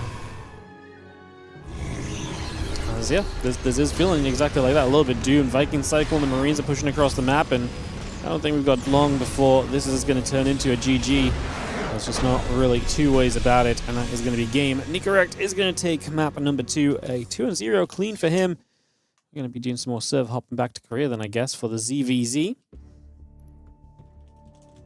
As we might just be on track for a very quick day today, guys. We might just be on track for a very quick day. So far, we definitely are. Alright, we hop to Korea, and we head to some ZVZ. That's the problem with these 5 best-of-3 groups, right? You can have them go like 4.5 hours like we did on Group A, or you can have them go currently on track for like 2.5 hours, if that, you know? So there's never that kind of in-between, it feels like.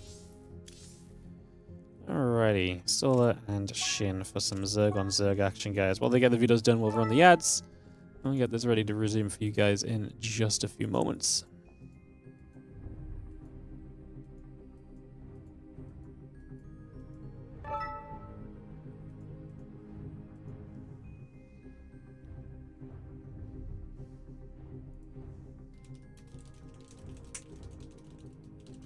Alright, videos will begin right here.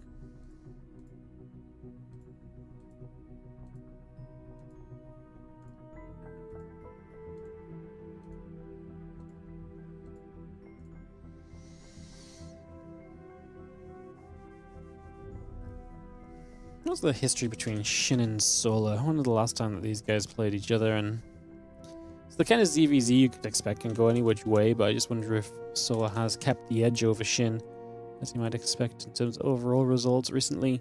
Solar 3-2 Shin in the RSL qualifier. Then Shin is actually on a 3-match win streak against Solar 2-1, 1-0, 1-0. That was all in GSL and GSL CK. And then we've also had Solar win a couple of WardiTV Mondays 76 the last time they played in a WardiTV tournament against each other. Actually played too many WardiTV events against each other. That's probably because they usually end up in different groups. Because obviously we only have so many Zerg players to participate in our events, right? So if we only have so many Zerg players, we kind of generally spread the Zergs across different groups to kind of mean that we have more Zerg games overall. So it's very rare they actually play each other in a WardiTV event, because unless they meet in the playoffs, it's very unlikely they're in the same group. because it is a very rare occurrence we actually have 2 Zergs in a group, like we do today. So, just the way it worked out with the schedule, we actually have 5 Zergs, so one group had to have 2 Zergs. That just so happened to be today's group. It's 1, 2, 3 videos so far, 3 to go. Now 2 to go, and then some map picks for this series.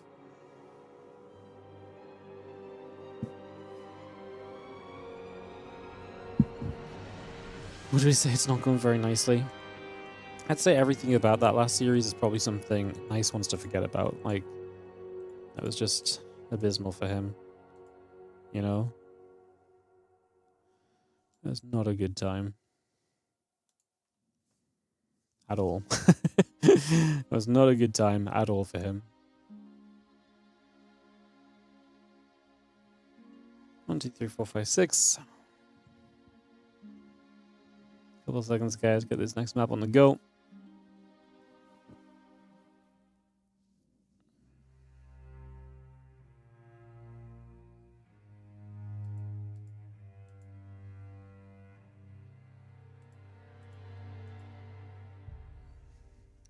Okay, White Rabbit to start us off. When isn't it White Rabbit to start us off?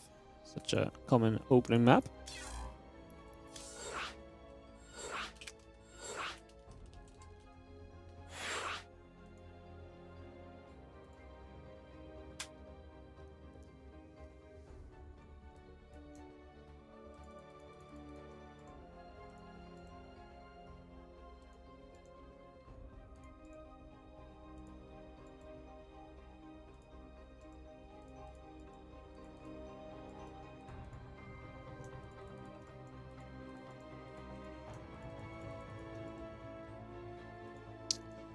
Scan everyone in the lobby, guys, and we should be good to send this. Go and ready. See the players. Gonna get Solo up into the player slot. 5 casters is correct. Zerg on Zerg. Everyone with races set correctly as well. Always good to check on that. And we are going to be good to go.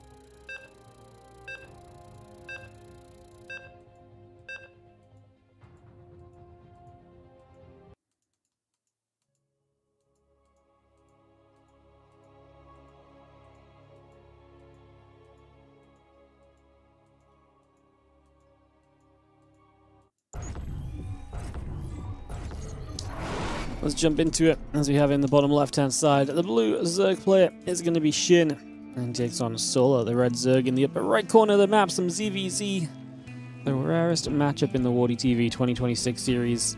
We're going to get it here today for the winners match. Winner advances into the playoffs, alongside Bjorn and Percival from Group A. The loser is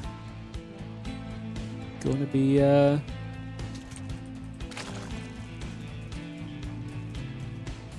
knocked down to play Nikoract in the decider match afterwards. Sorry, I just said... No, sorry. Yes, Bjorn and Percival. So I just said Bjorn and Percival, and I was like, wait, didn't Shameless beat Percival? Shameless had a very good series with Percival, but it wasn't quite good enough, so Percival did win out on that one.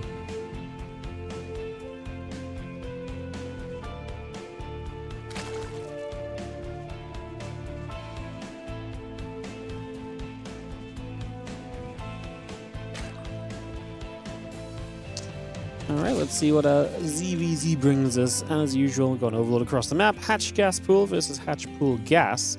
It's already a little bit of a difference just on the very first few moments.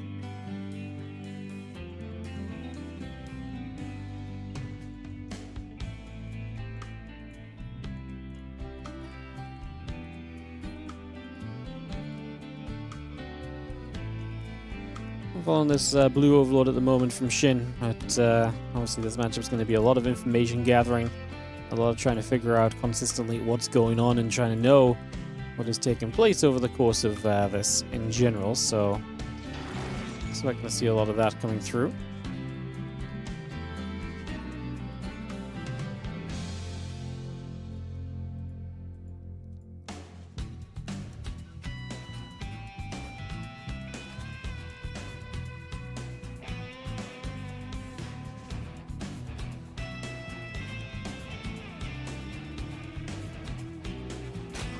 That's going to get to work.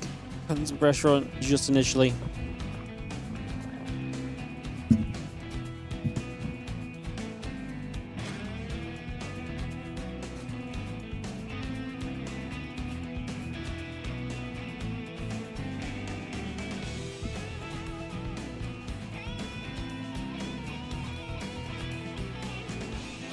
hatch, ling speed, the melee upgrade, and the queen coming through. So we're actually going to see something a little bit interesting from Shin with the melee upgrade early and bypassing the ling speed at first.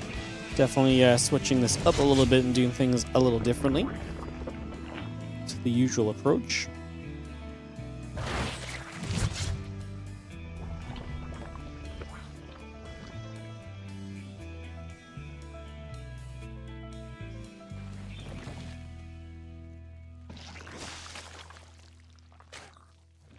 Melee upgrade coming about again. Roach run coming through. A couple queens is going to go jump onto the Zerglings for a couple seconds as well. He's going to see the queen stepping over for a handful of moments.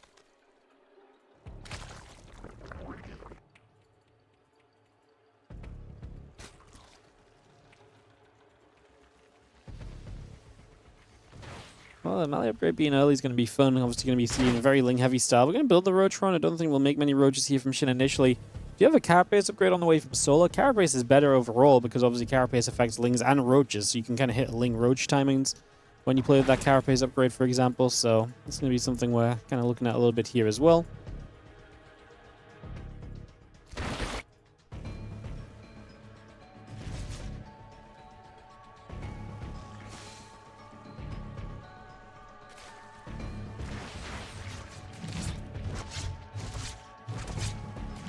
I'm just going to be seeing the Lings and the Roaches continue to come through for a little bit. So again, bringing that about and getting that set up.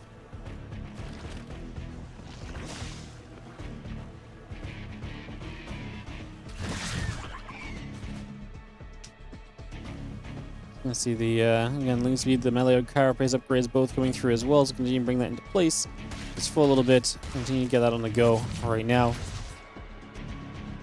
And a couple of Lings going to get turned back around the other direction for a little while. So again, pushing that back away for just a moment or two.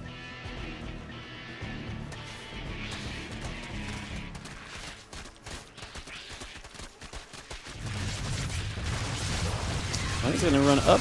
He's going to take a little bit of a fight here already. Just going to be seeing the Queens and the Roaches together. Should be okay, I think, against these Zerglings, as I just see them deciding to start backing off for a couple of moments. So backing that off, getting away from that for a couple of moments.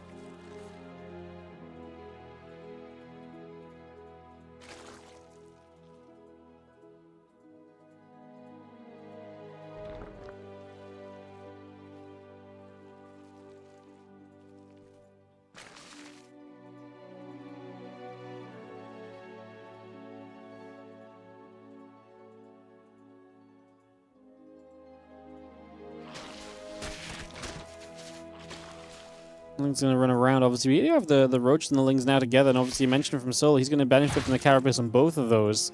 It's going to be awkward because Shin doesn't really have a Roach count up yet, so that could actually be pretty troublesome for him here in the next few seconds. As we just get this set up originally and see how we're going to handle things.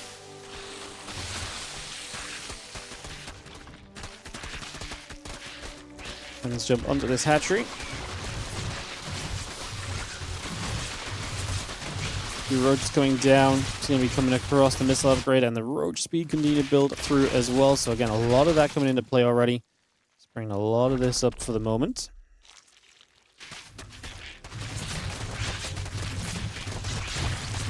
Those Lings are going to just be powerful enough, and they actually are going to counter to kill the third base, so that's massive.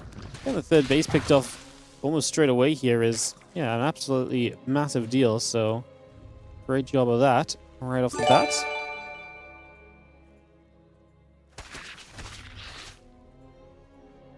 Hey, what's up, Truna? Thank you so much for the 78-month resub. Appreciate it. Thank you for supporting. Thank you very much indeed, as the Ling Roach continues to progress forwards here. So stepping up, getting in position, seeing what we can maybe do for the next little bit.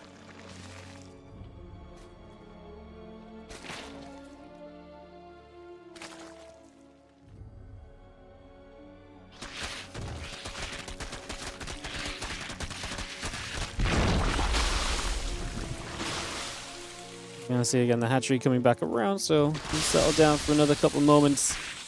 Seeing the Lings and the Roaches continue to come over, and we are going to be seeing, like I say, Sola having some issues on that third hatchery, but otherwise has got to be feeling pretty okay about things, I think, overall.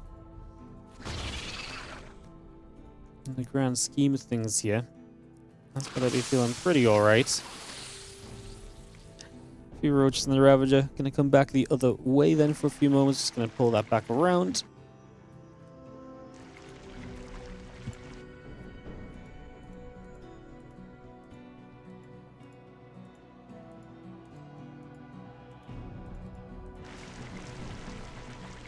Again, the Lings, the Roaches, and the Ravages just rejoining there for a couple of seconds. The +2 missile upgrade coming in as well. Again, Roaches be producing through. Lings and Roaches being caught together.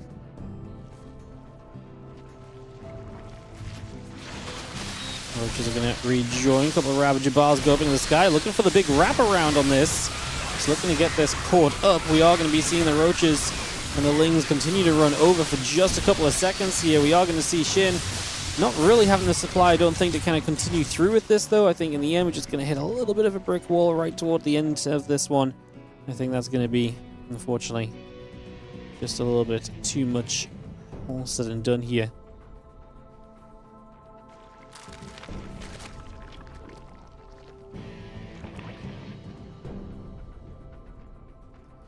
Well, again, Ravager, the Roaches, the +2 missiles coming over as well, so just continue to bring all of that up and online.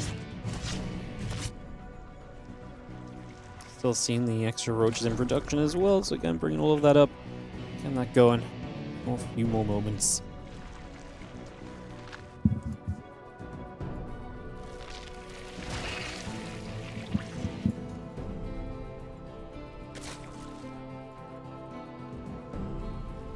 Again, +2 missiles coming in from both sides. It's going to be seeing the Roaches, the few Ravagers, and so coming up as well. So a lot of that coming down the line here. Just going to be seeing the Roach Ravager. Going to take a second up over this set of rocks. Obviously opens up the middle of the map and creates the space behind your hatchery, so it's a little bit easier for you to move between your bases, most importantly. You know, moving from the top side bases to the center of the map and so on just becomes a little bit smoother, and you only have to run through your own mineral line.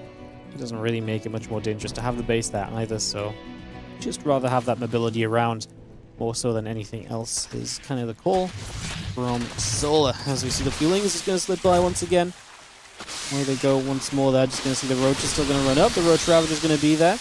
Again, looking to try and get involved for the next few moments. The Roach Ravager backing away. The Feelings are going to show up, going to jump onto a couple of these Queens.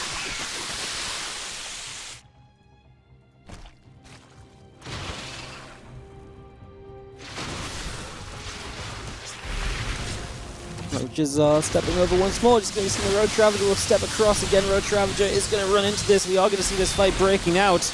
Are we going to have enough here from Solar to push through? Upgrades are dead even. +2 and +1 upgrades on either side. Just initially as we run straight into this position and get this on the go. We're going to have the Roaches and Ravagers running into each other once again. So again, a little bit more being found for a few moments. Gonna keep on fighting with all of this right now. A couple more corrosive bars coming into place.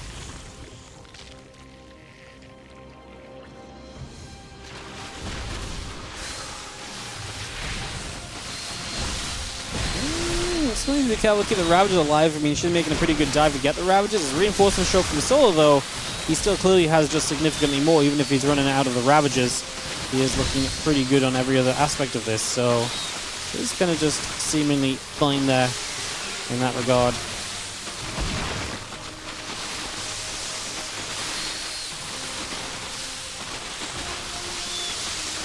GG says, shit, can't really stick around, can't really do much else with this one. Solo is going to take the opening game of this BO3. And he is going to be a map away from making it to the playoffs of the WardiTV Spring Cup. Would be making it 2 Terrans, 2 and a Zerg so far. Obviously, will be no Protoss advancing today with Knights eliminated. We'll have some Protoss representatives, of course, in the next group, which is going to be on Friday, Group C. Showtime and Zaun will represent Protoss against Lambo and Ryung, and then Kua, Trigger, Rogue, and Cristiano. There's a Group D on Saturday. Looking forward to all of that. Tourmaline, going to be map number 2. Let's get this host for you guys.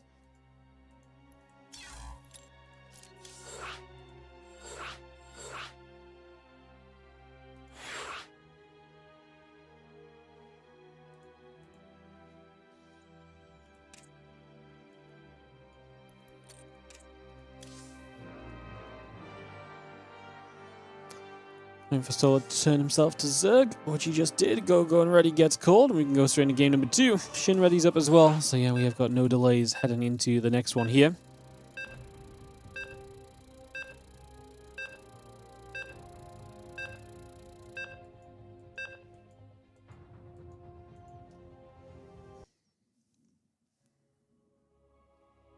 Kicking this off in just a moment, guys.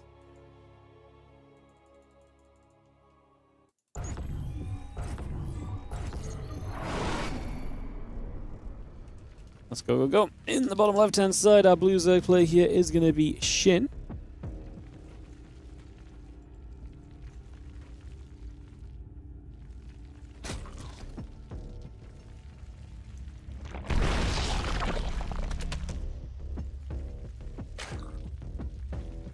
And of course, in the top right with the 1-0 lead, it is going to be Solar.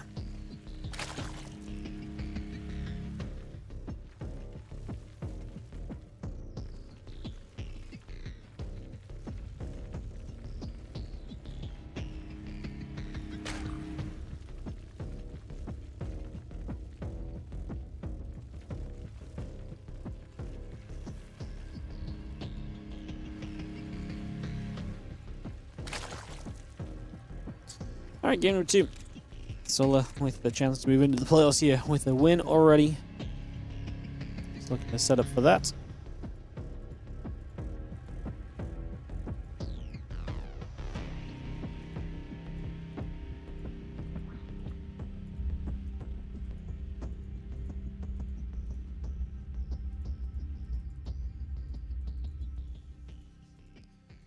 Overlord moving about. I'm just going to be seeing again hatch, gas, and pool all coming into place, so just bring that straight over for a couple of seconds here.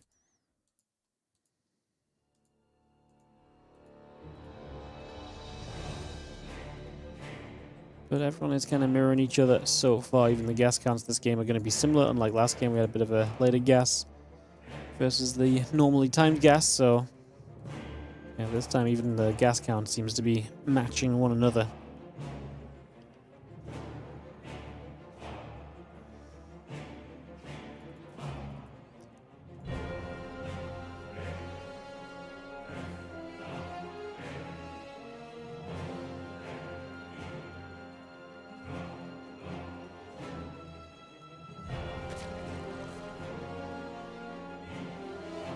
Link speed building, a couple queens on the way over. I'm just going to be seeing the drones producing through as well.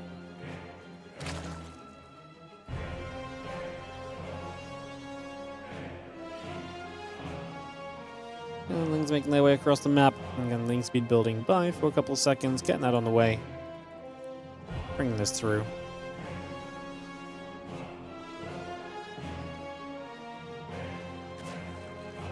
Again, hatchery building from both sides. Just gonna have those drones on the way up, so bring that straight into place right now.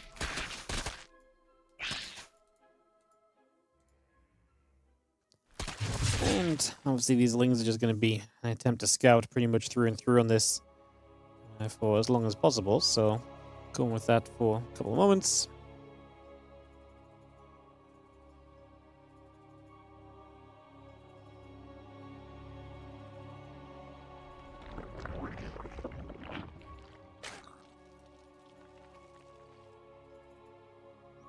And a couple of seconds will continue to come across just for a little while, so again pulling themselves over there, repositioning a little bit.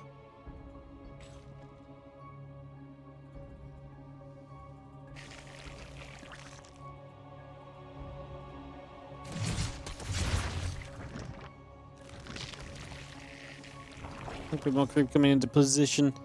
I'm just going to get that on the go. Continue to pull this about for a few moments. Let's see, a couple of Banes are going to try and fight off the entirety of this as well, so a bit of back and forth happening initially.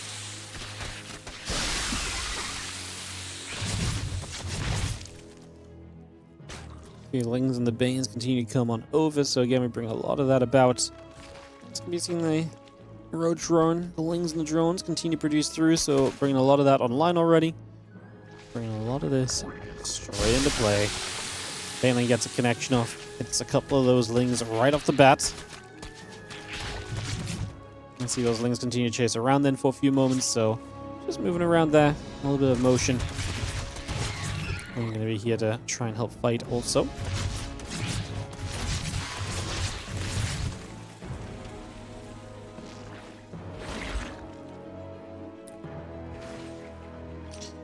Solo heads into his lair, so, well, Shin decides to kind of put the tech into the Carapace upgrade. Solo decides to see if he can get the lair up and online. The carapace will have a bit more of an immediate effect, because obviously with the lair, you have to build the lair, then you have to build whatever you want to have kind of coming into play off the lair as well, right? So I would say that generally speaking, actually, this is a bit more immediately impactful from Shin. We'll see what he wants to do with it. Of course, that, like I say, obviously is going to make a pretty big difference himself. So we'll see what his choices kind of become over the next few moments as well.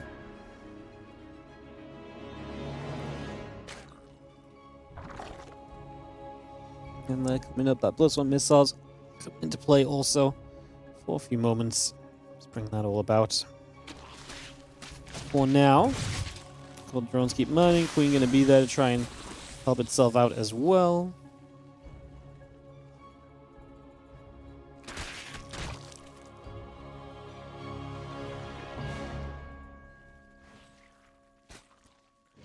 Again, +1 missiles and roach speed continue to come into play for a couple of moments.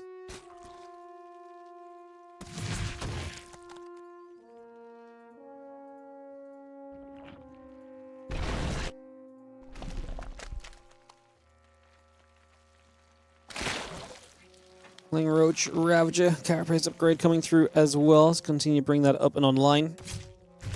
Just for a tad bit longer here. Again, the Roaches, the missiles, and the Roach speed also continue to come on through for just a couple more moments. So again, bringing a lot of that online still.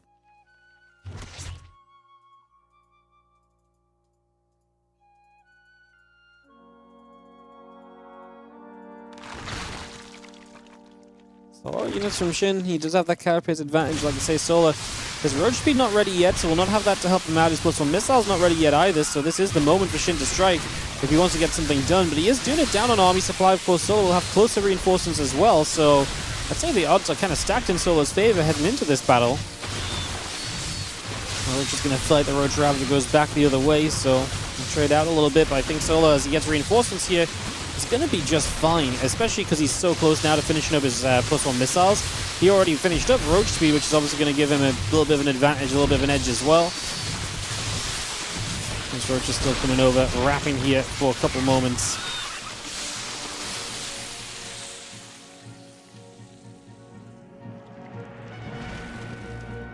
Again, Roach's missiles, the lag coming through. Going to be seeing Shin obviously push back. The problem for Shin is that now he doesn't have a lair, so Solo not only has the roach speed in his favor, he can start attacking to other things in his favor as well, and that is currently going to be the Spire that's on the way up. So he's going to be heading straight to the Spire. That's going to be his call. And yeah, I kind of like it. I think it's very smart. I think it's going to put him in a pretty solid position, actually. So yeah, I think that's going to be very nice for him as the Roach Ravager still gathers up.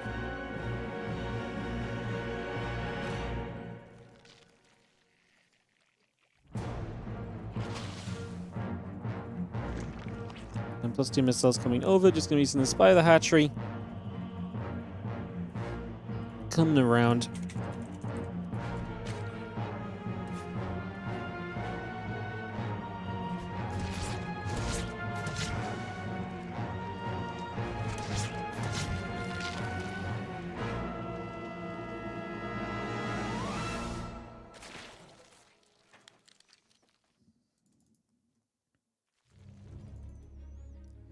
Well, the unit's coming up. Obviously, Solar taking this kind of advantage and using it to get to the Spire then is, I think, going to be pretty much the major thing to take note of, most importantly here. I think that's going to be a pretty big deal as the Roaches continue to move through. Just going to see the rest of the Roaches coming about as well. Just going to see the Lings are stepping over also for a couple more moments. Bringing the rest of this about. Just going to be seeing the Roaches, the Lings, the Ravagers continue to step forward for second. I mean, Shin going to try and dive on this. This is his opportunity to obviously kind of win the game. He's got to go now. He's got to do some damage. Otherwise, these meters come online. Once these meters are online, it's going to be a much more difficult scenario to win out on. So, I mean, obviously, meters are up now. We've got to do some damage here. And it just feels as though Shin is not getting anywhere near enough done. Solo looking as though he is going to be the king right now of this Group B. Introduces Shin because he knows he can't really deal with the meters coming across the map alongside everything else, which has been settling up into play over the last few minutes. So that isn't just going to do it for us. That's going to round us out on this one. Solar is going to take us through to a victory screen, and he gets through this group in first place, which leaves us with one match left to play today. So it's been a fast day. I'm going to go back to NA for Shin and Nicoract, round 2. The rematches these groups often end up in. Today is going to be one of those scenarios where we get the rematch coming online. So, bring that up into place, get this started, ready to go in just a few moments, my friends.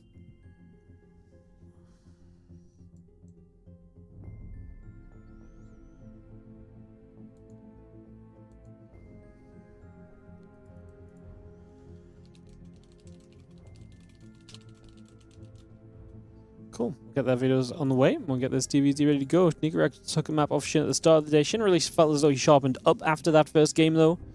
So that was not too much of a problem in the end.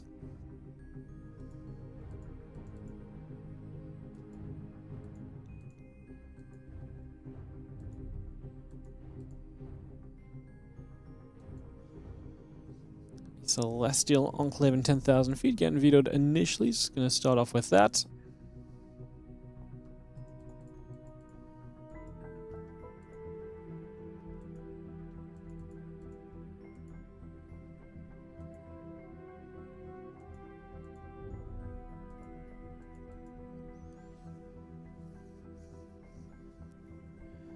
Couple maps getting vetoed then. Should be good to go in just a few moments.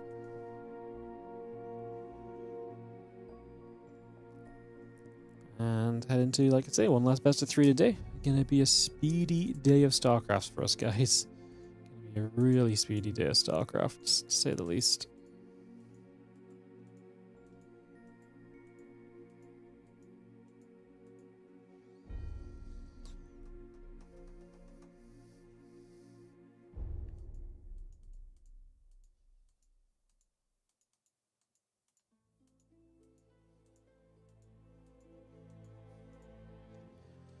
Alright, Winter, Madness, Taito, Citadel, Tourmaline. Those will be the 3 maps played here. We'll just wait to see what the first map is.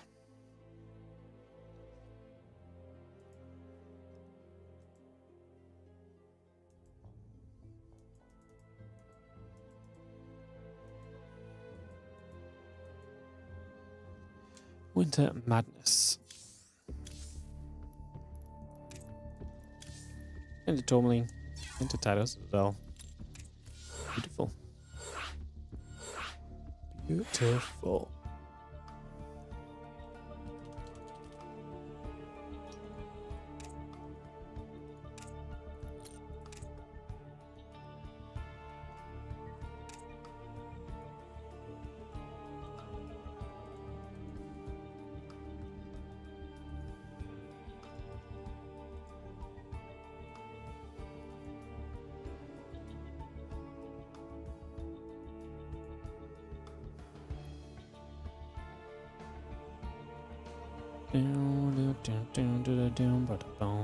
What's ready? Let's do it. Alright, one last best of 3, guys. Like I said, it's been a pretty quick day, to say the least. That's all good. Sometimes the days go faster. Sometimes the days go a bit slower. It's all good for us. It's all enjoyable StarCrafts. Let's get into Winter Madness as we kick this off and get this rolling.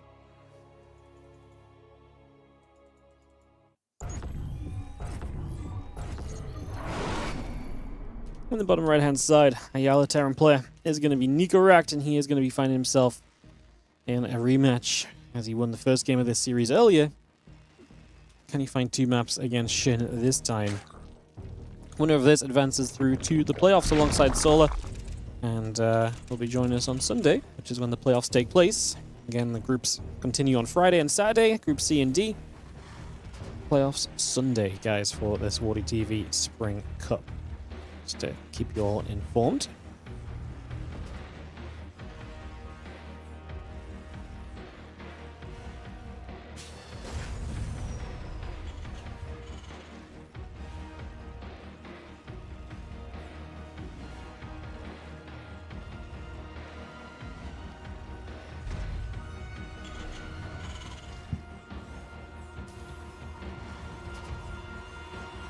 And who's gonna initiate the interest in this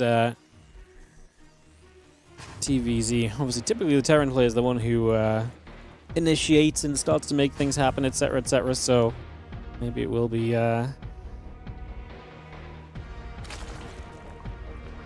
Nicoract that we see setting up.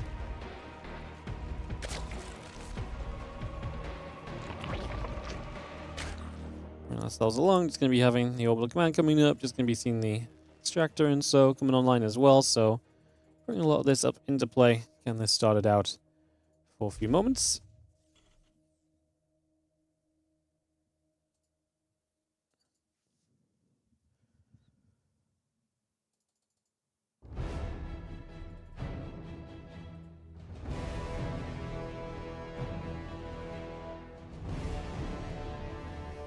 SCV just heads up to the natural, just moving along over there initially. Again, a couple queens and the drones will continue to build up for a little bit, so bringing that straight online.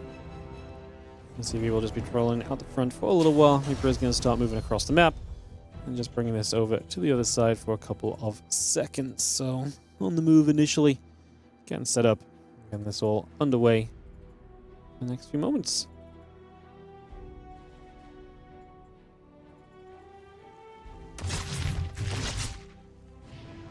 Reaper and the Queen will gather together then. So again, moving about, just take a couple seconds. This all sorted.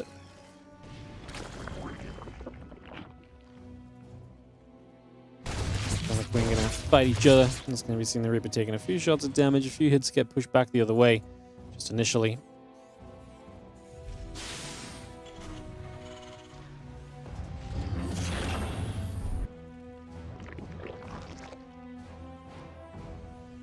Again, seeing that link speed coming online, just going to have ourselves the barracks and the command center, the orbital coming up as well, so bringing a lot of that through straight into place just here for the moment, and seeing where we can take things as we have the Marine going to continue to cruise about for a little bit as well. Just going to be wandering over for a little while.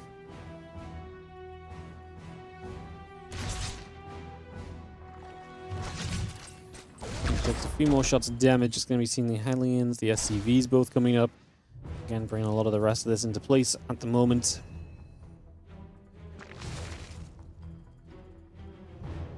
And Queens, Lings, Ling speed, all building through. So a lot of that coming online.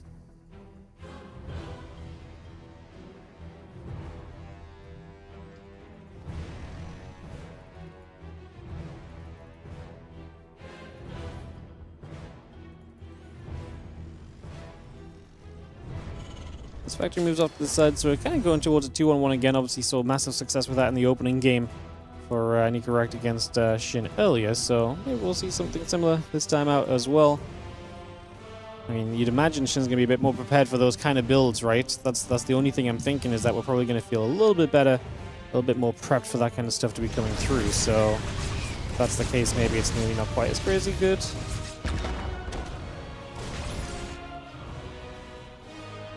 It's going to be seeing the Marines, Stimpak, continue to build through for a couple moments then, so again, bringing that up into place. Yeah, let's see if Ling's already counterattacking. It gets a couple SCVs, and it takes a distraction, as well. We pull our opponent away for a little bit too, so that's obviously really nice as well. It's a big bonus. We take those for sure. We run with them as we have the, again, Rotron, the Lair, the drones and the Overlords continue to produce by, just for a little bit here.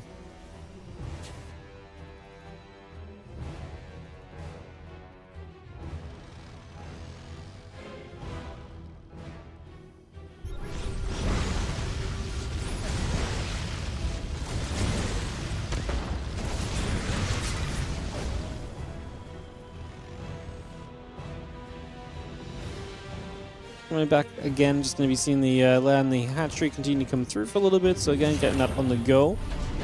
And we'll get this rolling for a couple seconds.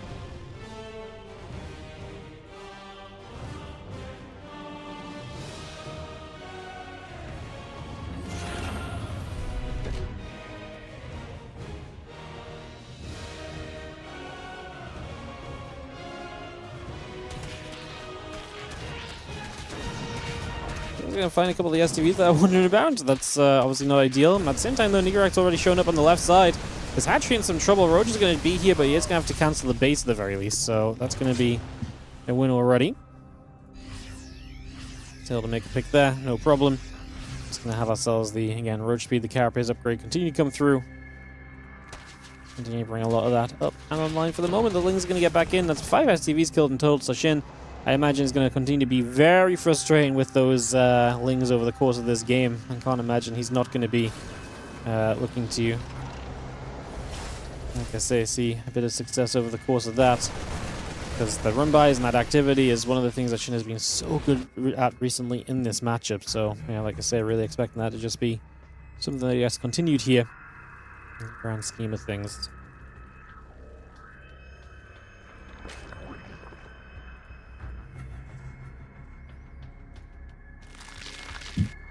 Well, the upgrades, again, roach speed coming through just for a couple of moments, so bring that up and online.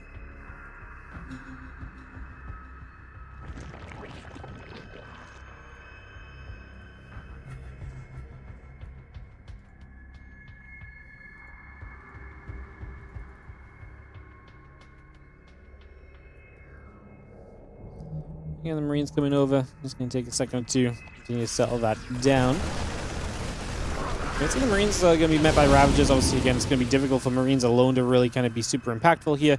In a game where you've got, you know, Shin having a lot of knowledge about what's going on and everything. Like I said, I think it's going to be pretty tough to imagine too much kind of going against him just by a drop or two, especially when it's only one drop on the map. Obviously, Shin can pay attention to it, he can know where it's at, and just be very preemptive in his movements and everything, so I really imagine that is a big part of this. And then just need a few Marines gathering up, those medevacs gathering back around as well.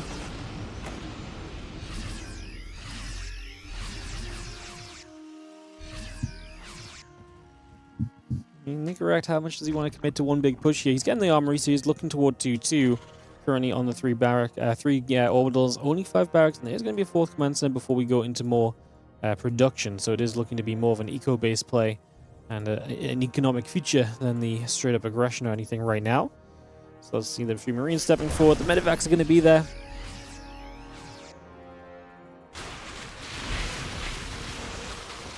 Roach and the Ravage just going to pick through the rocks. Again, a little bit more being done.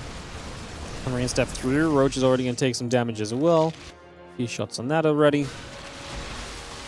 Corrosive Bars is going to finish that off. That is going to be the end of the rocks there. So just going to pick that off. Take that down.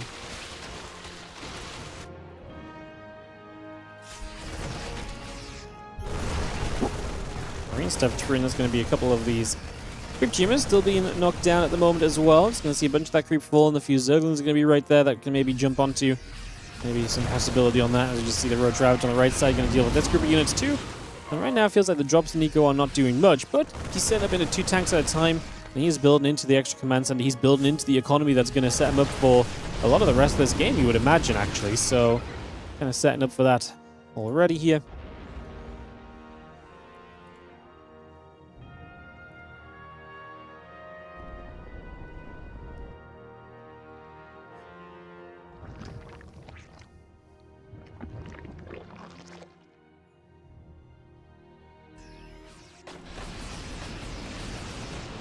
And the Bioforce is going to gather around. The medevac is going to be nearby. We're going to join together and team up. Lighting up through the top side of the map. Just initially getting set up. Taking a couple of moments.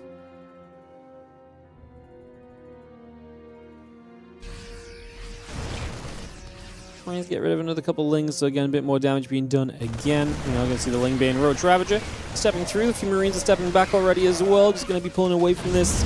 Just having ourselves the medevacs loading, escaping out of here.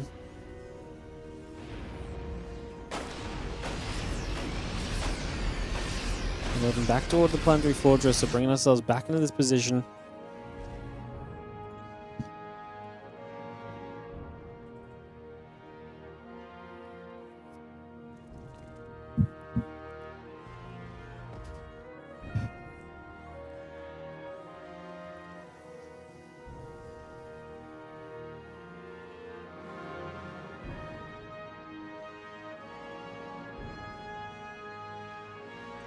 Slayer is just going to start up, so I'm going to get that on the way as well. Bring that straight through. Get that operational. And I'm going to see the few Marines are going to get after a couple crit tumors as well, so again, knocking those down. Getting some more value for the moment. The Marines having to keep pulling back. Escape away with that medevac. Make sure we're well clear of any trouble for now. Again, just going to be seeing that Spire. A bunch of hatcheries. We're building 5 bases at once. Talk about taking control of the game. Shin is definitely doing exactly that, if nothing else, right now. He is taking complete control of this game at this current point. So, yeah, he's looking very substantial there for sure.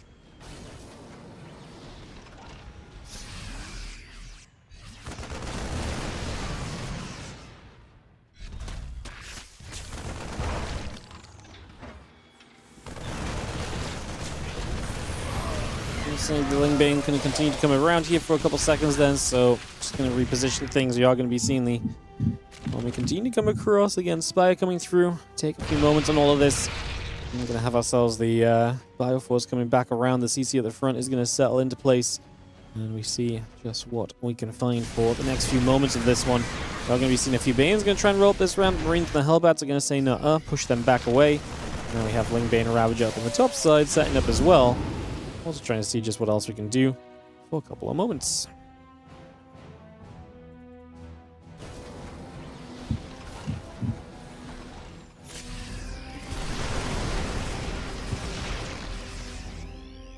Probably gets rid of a few Banes. Again, the medevac still just joining back together. So we'll just regather there for a couple of moments. Resettle down.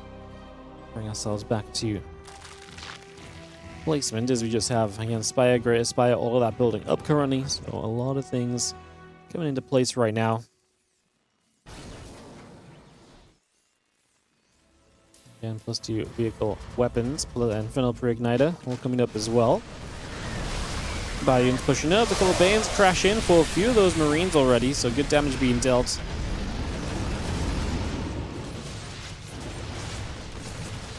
Again, Bayon's still pushing up, just looking for the hatch.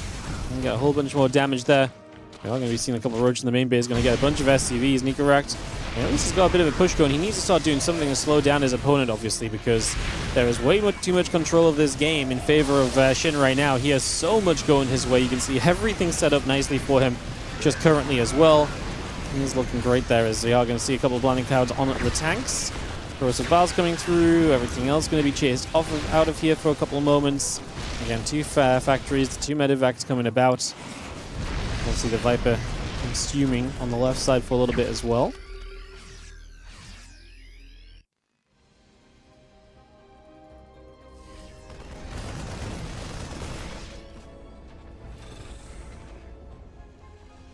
And the rest of that Lingbane still continuing about. Just going to be seeing the Vipers getting some energy back. Man, look at the map. It's just covered in Zerg. And that's my issue. Nicoract can try and play very defensively here, but he's going to have a long game ahead of him if that's what we're having to play for and play around. Because it is looking pretty brutal out there for a Zerg, for a Terran player. Stepping onto this map and trying to get things done is not going to be easily handled at all, quite frankly. That's going to be seeing the Lingbane actually is going to dive through. I mean, this is what Shin wants to do, run in over multiple attempts and slowly break the Terran down. I don't even think this is going to be slowly, though. He gets a base in his first attempt, keeps good supply, doesn't even have to spend too much bank yet. And will have his kind of choice as to what he wants to rebuild with to reset himself here as well. So, yeah, keeping himself in a great position. And definitely Nikoract, I think, I mean, kind of goes without saying, man is in trouble. Yeah, the man is definitely in trouble. That much is for sure already. So, yeah. Troublesome situation here for our Terran.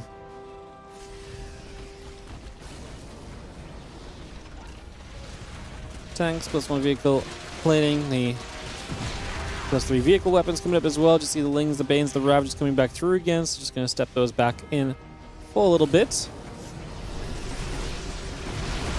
The scan coming straight down.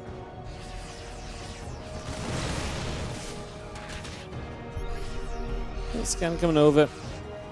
It's going to be seeing the, again, +1 flyer attack. +1 fly carapace. Continue to build into place.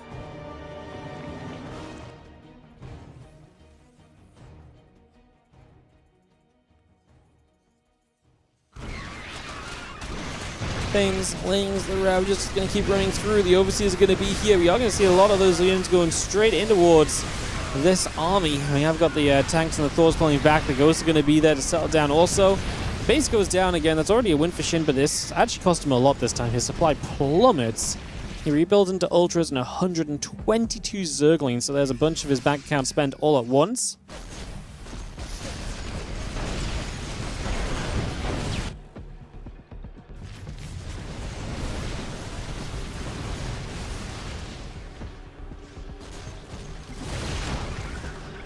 He's going back around the right side.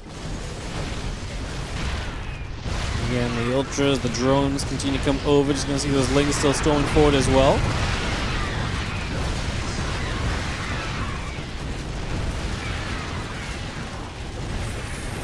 Lings run by, 18 SCVs dropping down, make it 19. Again, damage definitely being done here so far.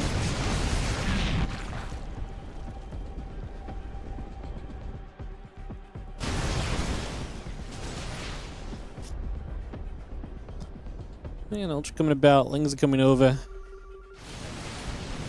And that's settled for a few seconds.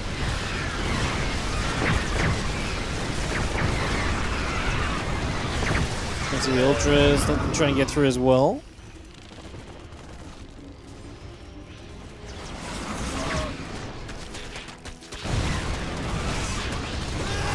The Ultra still coming down, the Overseer's going to be there, just going to be seeing this army continue to hold out. Planetary Fortress to hold as well. I mean, Shin is not going to break through yet, but he is definitely got Nikoract on the ropes. I mean, we're talking about 120 supply Terran. Nikoract has definitely seen better days, plain and simple.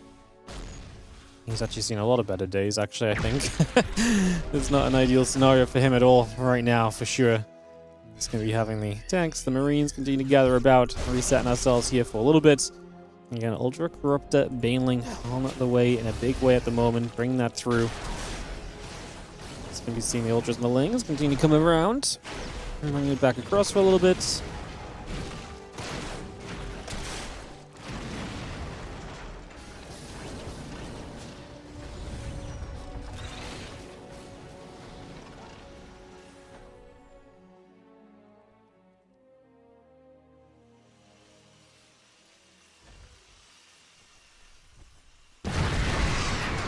Bane Ultra is going to come through, just going to be rushing this in. A couple of ghosts sniping away, the Bane's coming over.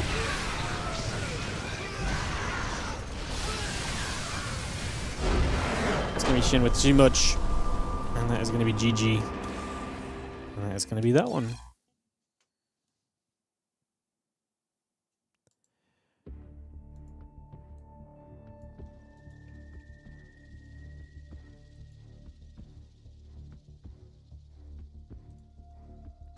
Alright, we'll send this in a couple seconds, guys, to a game 2, a second map here. Gonna be Tourmaline as Nicoract tries to bring it back. And we go into what could be our last game of the day. Man, this has really been just a speedy day of StarCrafts, guys. Fortunately, Nicoract is going to be playing on Shin server preference as well, so see if he can bring it back here on Tourmaline. That one just got away from him, I think, a bit. Just ended up very far out from anything that looked resemblant to hopeful for Terran very quickly, sadly. So, a little unfortunate. As we get set to roll. And ready to rumble. Let's send it ready. Let's do it. Let's get ourselves in game.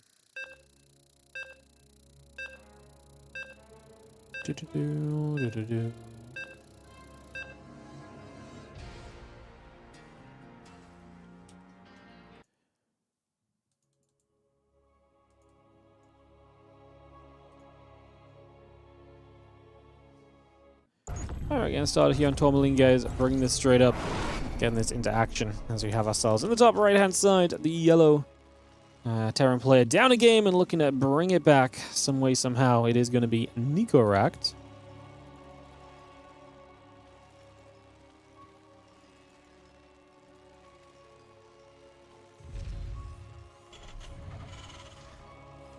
Taking on our blue Zerg. In the bottom left corner of the map, we have ourselves Shin.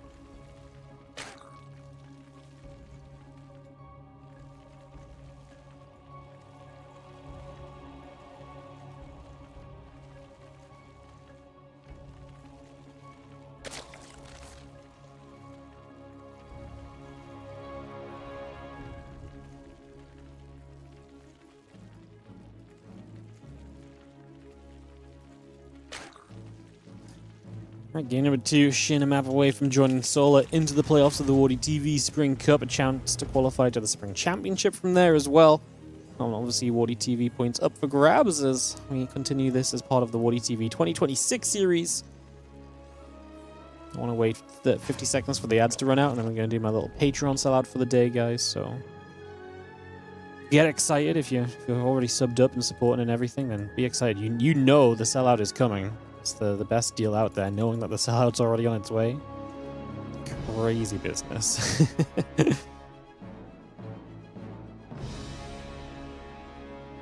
As the overlord takes a couple of steps toward the upper right side, so just going to be moving over there for a little bit.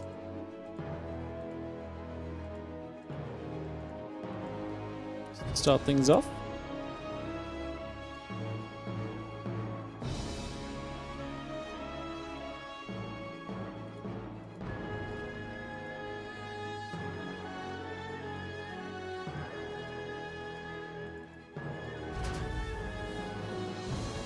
Alright, CC coming about. Marine and the SCV coming over for a couple of seconds here and bringing this around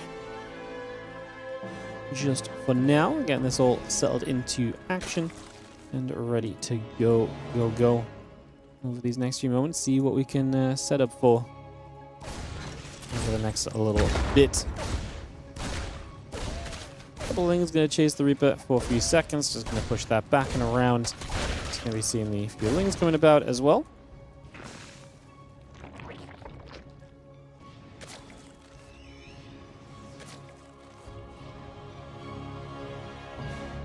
Again, factoring the couple command centers both building through here, so just bring that straight into place right off the bat right now. So again, getting that set up for the moment, bring that through. Is just going to fight the feelings in the drone, getting turned around as well for a couple of seconds. So again, pushing that back the other way.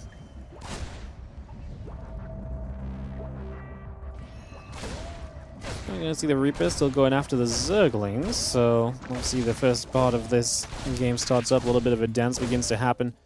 Take a few moments here, get that all underway, just for now.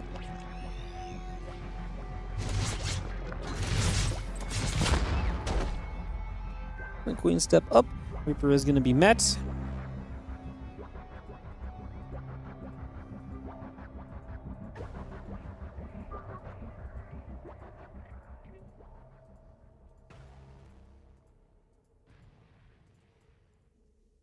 And Banshee is going to be coming up from Nikoract as well. Needs to try and... I feel like Nicoract's real success here is probably seeing some damage early, getting some damage done in the early stages is, you know, just set him up in the right kind of direction, I think is probably his best chance of seeing some success here overall. So, kind of thinking on that as kind of his main goal. A couple of Hellions on the Reaper and pulling back over for themselves as well for a second or two. So, bring that about for the moment.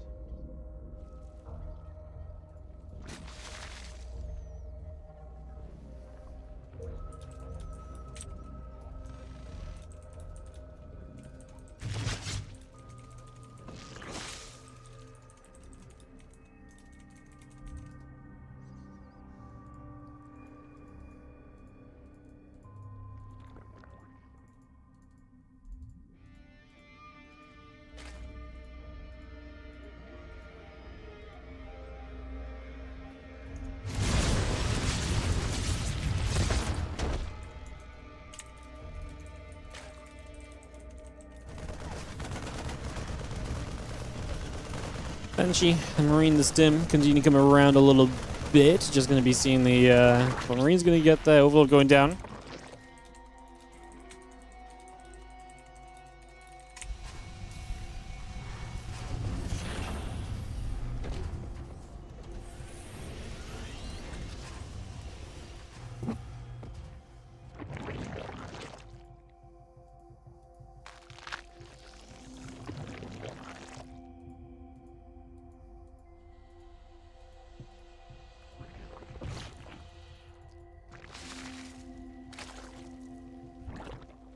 One more upgrades on that Stim, still building through as well. And so we'll have obviously maybe some openings for Nikoract with those in the near future.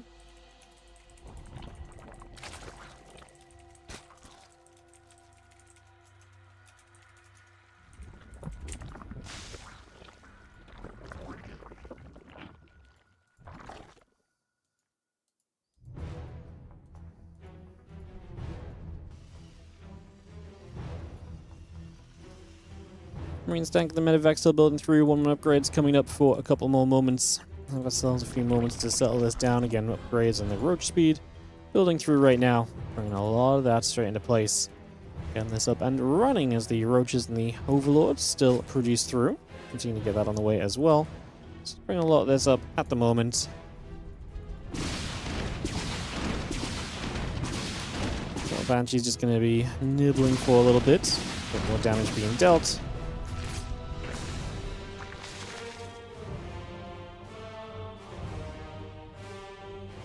Oh, I mean, we got 1 more upgrades still coming by also, so bringing that straight through. Just going to be seeing the Lings and the Roaches still stepping to the front. Can we actually get rid of these Hellions? We're going to protect a couple of the active tumors, so keeping some of your creep alive is never going to be a bad sign. That's always going to be a good thing, pretty much, so we take that as Nicoract here. It's going to be seeing the 1 more upgrade still coming about. The combat shield coming online as well, so again, bringing a lot of that straight through just for the moment.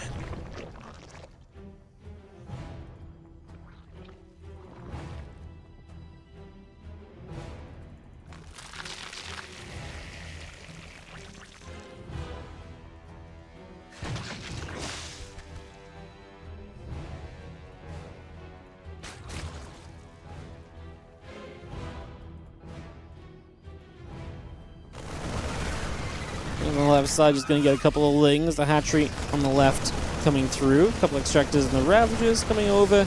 Overlord goes down. Nice fungal. Lands onto those Marines. Going to land a second fungal as well. Ravagers actually going to be good to play clean up there. Obviously with the fungal growth coming down, puts you in a good position to be set there for some damage. So some success just initially.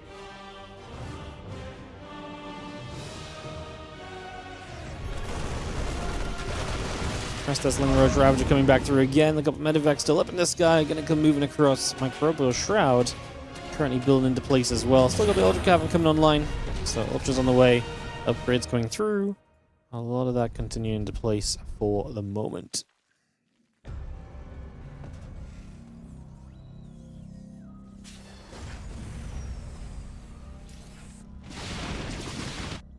Banshees are going to find themselves a whole bunch of the creep spread out in the center there as well. It's just going to knock a lot of that down. We do have the 2 upgrades and the vehicle weapon upgrade also producing, bringing that into play for a few more moments. Again, Infestors and the Ultras all coming up as well. And again, +2 melee, adrenal glands continue to produce. Chitinous plating going to be a part of this as well. Continue to get that all settling as the Ultras are coming out. And Nikoract may just have to end up playing kind of similar to the last game, very defensively, just sat back and kind of waiting to see what he gets to do, basically. Just not load me with, fill me with confidence, because the last game did not exactly go great for Nicoract, right? Like, the last game kind of felt like it went pretty badly for him, all said and done. So, yeah, I'd kind of like to see him be a bit more active, but I guess we'll see.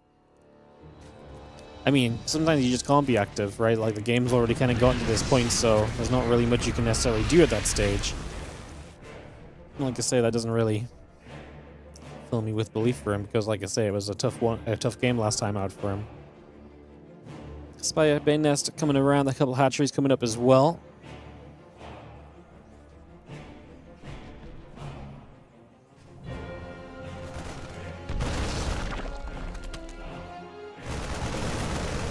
Facing a few Marines getting underneath, Overlord getting chased away. Ling is still gathering back around. I'm just going to be seeing those Lings getting turned back the other direction as well. So again, chased out of here. Ghost and the +2 vehicle weapons coming up. The armory continues to produce through for the moment.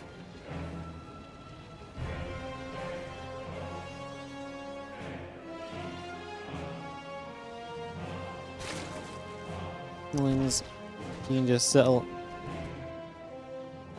Just going to be seeing the medevacs trying to get around the bottom side, but Lings are going to be there. Ultra Infestor Ravager going to show up. A couple Ultras going to start sniping and swiping as we move straight through. A couple of tanks are doing their thing, helping themselves out where they can. The Bio pulling back. Lantern Fortress is going to get jumped on by these Ultras. We're going to break this position. I tell you what, Shin has been very effective at breaking the positions in these games, and that's really the secret to this matchup. If you can break down the Terran's locations super easily and get a base every time you attack, you're almost always going to see success. You're just set up in a great place 9 times out of 10 then, right? So yeah, I can see those Marines are going to step over. I'm just going to see those Lings getting chased. Medevac's going to lift up, pull back away for a few more moments. Rest that Ling Bane still gathering through, settling up for a couple of moments as well.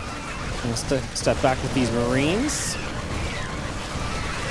The Baneling's now catching. One of them does blow up, but the rest of the Marines get away. Obviously, with Bane speed, finishing life will become a whole lot easier for Shin. Kind of always funny when he's not needed Banes up until this point, and you're just getting the Bane speed so late.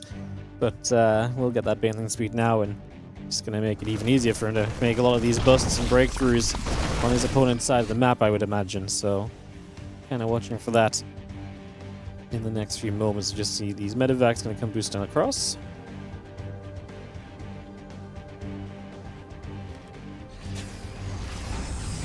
Another scan coming around, get that set up. Just going to see the Ultraling Ravager coming through as well.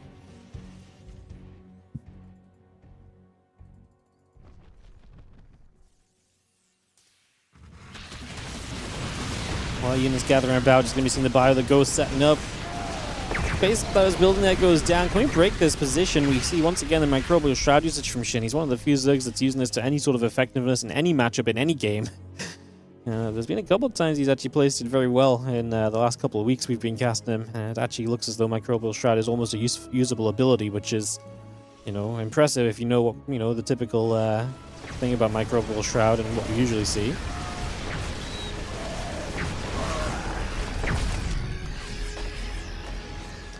Well, Ravager's just gonna settle.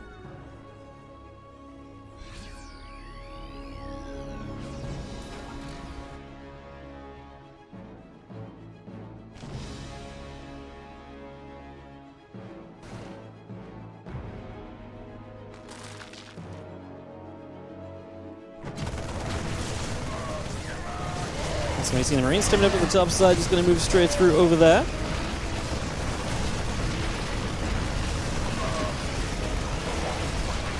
Marines still fighting, the few Lings are going to gather about. The Ravagers and Ultra going to get here. I mean, I like that Nicoract's putting some pressure on, but this is one of the external bases of Shin. I mean, you got to start breaking through a little bit yourself somewhere, so it's nice to see something taking place for now.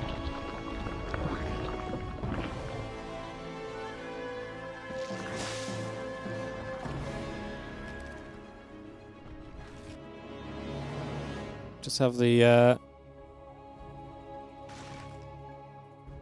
Liberators and company coming about. Just going to be seeing the tanks in production as well. Still bringing those through next few moments.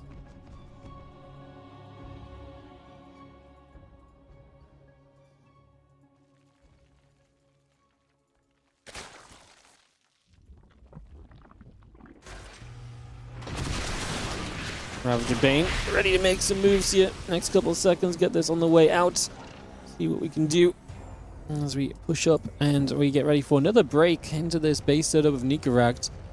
Again, 5 bases is the dream. The Knight is going to be very annoying if he doesn't respond to this. A few Marines, couple libs coming over. Units will have a chance to get out. Okay, there's enough units going over, but then we are just going to attack at the front. Microbial Shroud's going down. I love the placement. Again, they're just positioned in a way that really covers everywhere you're likely expecting there to be kind of, shots coming onto your army. Helping you to try and break through these very tightly defended positions. This time it doesn't go as well for Shin, but you can see the setup he's kind of given himself time and time again. He's given himself opportunities to see success in these moments in every way possible. Nidus distractions, right? The microbial shrouds to try and help decrease the damage output that his army is going to be taking on the way into these fights, right? He's given himself the best possible chances to break into these positions and to make things happen. So, put himself in good spots there.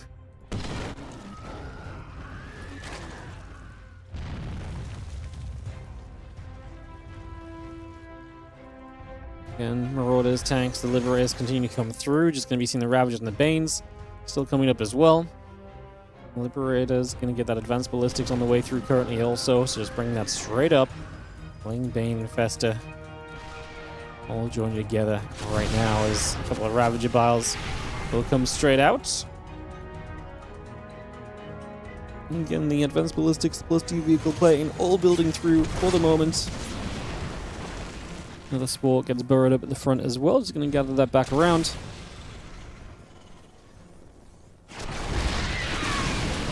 There we go. Bane Ultra just going to come chasing straight through this. So across we go for a couple of moments. We are going to be seeing a couple of those Banes getting sniped down. Damage being dealt. We're going to be seeing a couple of these Final Corruptors still flying around. this base falls. What else can we do from here? Going to be our question as we just have the +2 vehicle plating in the advanced ballistics and so much coming up. Shin obviously loses a ton of units in this fight, but he's just going to get ready to rebuild. He's remaxed in an instant. He has money for days. That's really the big problem here for Nicoract, is that Shin is just rich. And that richness is not going to be disappearing anytime soon, basically. So, yeah, it is feeling like a definite problem.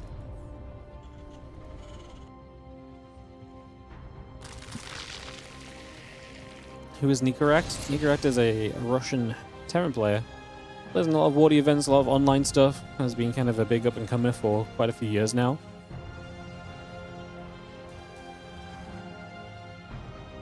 He's good.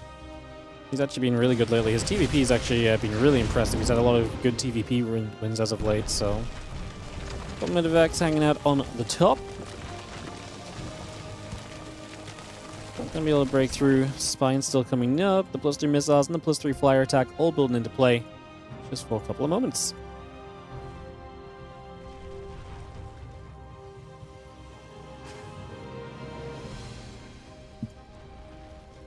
Lingbane Ultra ready again. We're going to throw the microbial shrouds down. It's going to be where the Ultra's sitting for a little bit. We do lose a little bit to the Libet first. Yeah, those ghosts are stacked up. That's not going to be a good ending at all. Ghosts stacked up and they get absolutely obliterated as the Banes roll up into them. And like I say, we may not lose everything here as Nikoract, but he loses a lot, and it's going to be so difficult for him to keep on replacing a lot of what he's continuing to lose over the course of this, essentially.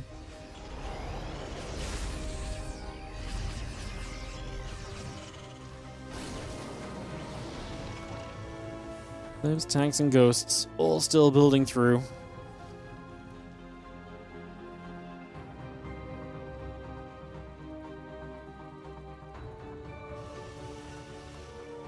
+3 upgrades, +3 vehicle plating, +3 ship weapons all coming about as well. So again, bringing a lot of that straight online. And again, the Banes and the Ultras continuing through as well. +3 missile attack upgrade also producing at this current point.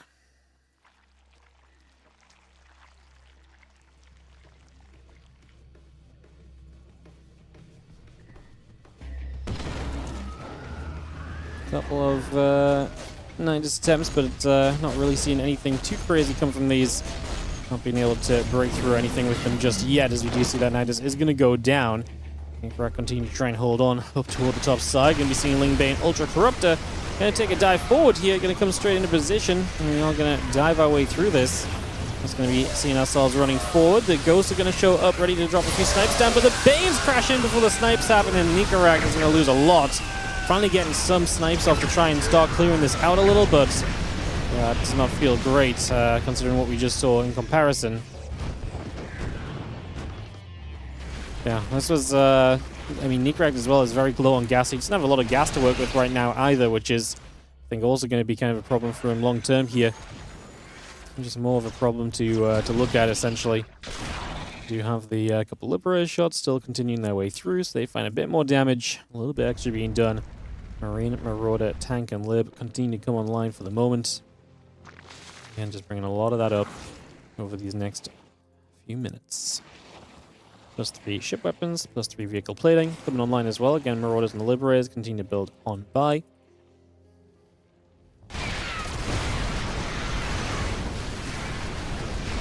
We dive in once again. Again, Shin just going to try and break through a little bit of what he can. No Corruptors right now, huh?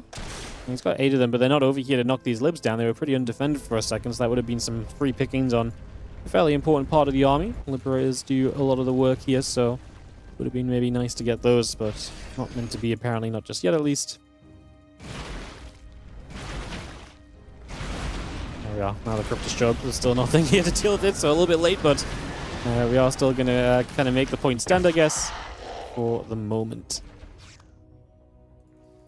Neo Parasite on the way too, so just an extra little something from Shin, another tool to work with, another toy to play with, essentially, but I'm not sure how much we really need Nero for these fights. I'm not going to say it's going to do nothing, but I mean, I just don't know if it, at the same time, I don't know if it's really necessary. I think more of what he's been doing is eventually going to work. As long as he keeps his bases up and keeps his economy here, It's going to be so tough. Don't be wrong, I'm sure Nikoract, I mean, looks like a resource lost. Wow, it's not even that bad for Shin. It's 32.8k each. It's actually even.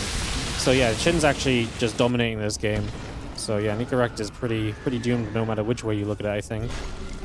Because you can't really win a game when it has this amount of base and is not even trading that badly into you. Well, no, never mind that badly. He's not trading badly into you, full stop. There's nothing else to really be said there, right? That's just kind of crazy business. So yeah, that's pretty troublesome, pretty damning.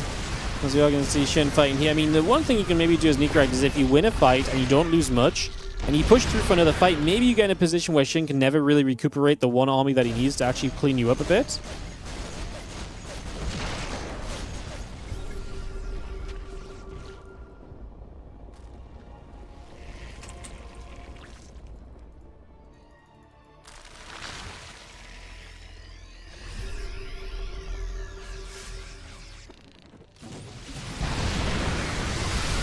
Another round of units running straight through.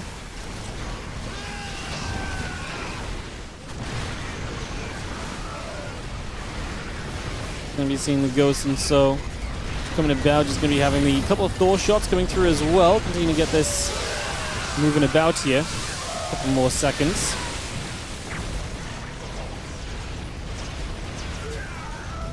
See the Corruptors, the Ultras coming over. Just gonna see the Infestor and the Lings continue about also. Just going to be seeing the Marine Marauder SCVs continue to come into place. And yeah, the rest of these Lings and so continue to build by. So bringing a lot of this into action. I'm just going to be seeing the Ultras and the Infestors continue to build up for the moment.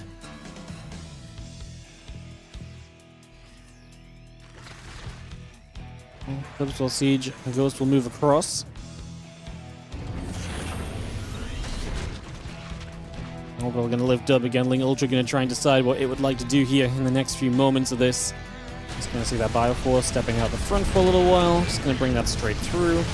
Now going to be seeing a few Lings going to try and run their way over as well. The Ultra Ling going to continue to be here and throw up a few more shots. Ultras, Banes, Corruptors diving straight on forward. I'm just going to be seeing the Ultras continuing into this base. Just going to see these Mules and these SCVs in some trouble. A lot of damage going to be done here in the next few moments. You imagine as the Corruptors show up as well. Going to continue to be there to try and add a little extra into play. Just going to be seeing the Lings are still running through. 77 to apply of Nikoract. And unfortunately, I think for Nico, it is going to be the GG kind of moment coming through any moment now, because there's not really much surviving you do in this one. This one's a little bit too far gone, as we've kind of been saying for a while. 25 minutes on Tourmaline, but it kind of felt like this one was decided, like I say, a long time back. Shin advances alongside Solar in Group B of the WardiTV Spring Cup 2026. So congrats to Shin advancing through. Wikipedia immediately there with the update. They saw this one coming as well. Let's have a look at the groups and where we stand. So after two groups played, we have Björn, Percival, and Solar and Shin. 2 Terrans, 2 Zergs into the round of 8 so far. As I guess the kind of the more underdog kind of players have made it through. I mean, Group A was fantastic as well. We actually had some really great games there, so that was just a fantastic group in general anyway. This one, a little bit more one-sided. Started off excitedly with Nicoract taking the map of Shin, but the Zergs looked a bit too good for everyone else otherwise. We're off for a couple days then, guys, so I'm not here tomorrow. On Thursday, we're doing some OSC mid-season playoff stuff, so that's coming up the next couple of days. Then we resume on Friday and Saturday for the Spring Cup. Showtime, Zaun, Lambo, and Ryung. I love this Group C. This looks awesome to me. Showtime, Zaun, Lambo, and Ryung sounds like a really fun group. I actually think anyone can kind of get out of that group. Maybe Ryung's the underdog, but yeah, it's a really fun group. And then obviously Group D, Cure, Trigger, Rogue, and Christiana. Also a very fun group. All these groups are very fun, competitive, and obviously fighting for slots in the Spring Cup playoffs. So if you guys are enjoying the content here, don't forget that all of these events, WardiTV events, are powered by you guys supporting on the Patreon page, guys. Patreon.com/WardiTV. In fact, why don't we just do a little pullover of this right here? What? Hang on. Let's do my logged in thing, huh? Let's do it like this. Boom. Yeah, you guys can check out the Patreon page, patreon.com/WardiTV. 100% of anything pledged on Patreon goes directly into WardiTV tournament prize pools. So you guys can come over here, check this out, get access to our replay packs and more. And obviously, we really appreciate your support. Like I say, these tournaments don't happen without your guys' support, whether that is just a like and a follow, or a subscription or whatever, or a Prime sub and all the rest of it, or whether it is actually coming through and actually kind of delivering on the Patreon or so. We also have multiple options on the Patreon as well. If you just want to make a one-time donation, that's possible. If you want to do an annual membership, so you don't have to pay monthly, you can do that as well. Doesn't matter how you do it. If it's on the Patreon, it's going to end up in a StarCraft 2 tournament prize pool. We can promise you that. So you guys can check that out. You guys can enjoy all of this. And yeah, I appreciate you guys hanging out with us and enjoying some games today and watching along for the ride. Appreciate you all. I don't think I've got really much else to add at the end of it all today, guys. Like I say, check out the Patreon. Check out the ways to support the channel. They go a long way. They help us out massively. There'll be, obviously today was kind of fast, there'll be a YouTube upload a bit further down the line. Today will be Clem versus Classic from the TLMC. It was an interesting series, maybe not the most banger match we've had, but yeah, I can't wait. You gotta get some kind of cheeky Protoss wins on YouTube, otherwise they don't have anything to actually balance point about, and then no one interacts with the videos anymore, so yeah, that'll be up on YouTube later today if you didn't see it already. And yeah, I'm like I say, I'm completely off tomorrow. There's GSL on tomorrow and stuff. I couldn't really figure out a way to do anything myself that wasn't just going to kind of conflict with GSL, so we just didn't. So GSL's on tomorrow, but then I'll be back on Thursday with OSC mid-season playoffs, so we'll kind of be online on Thursday. And like I say, Friday, Saturday, and Sunday as well for the Spring Cup. So we're off tomorrow, here for the rest of the week. I hope to see you guys with us for the rest of the week, if nothing else. Appreciate you all. You guys have a great rest of your day. I'll run some ads on the outro, and I'll send you guys somewhere once the ads are done. So yeah, I appreciate you all, and I'll see you guys tomorrow. Bye.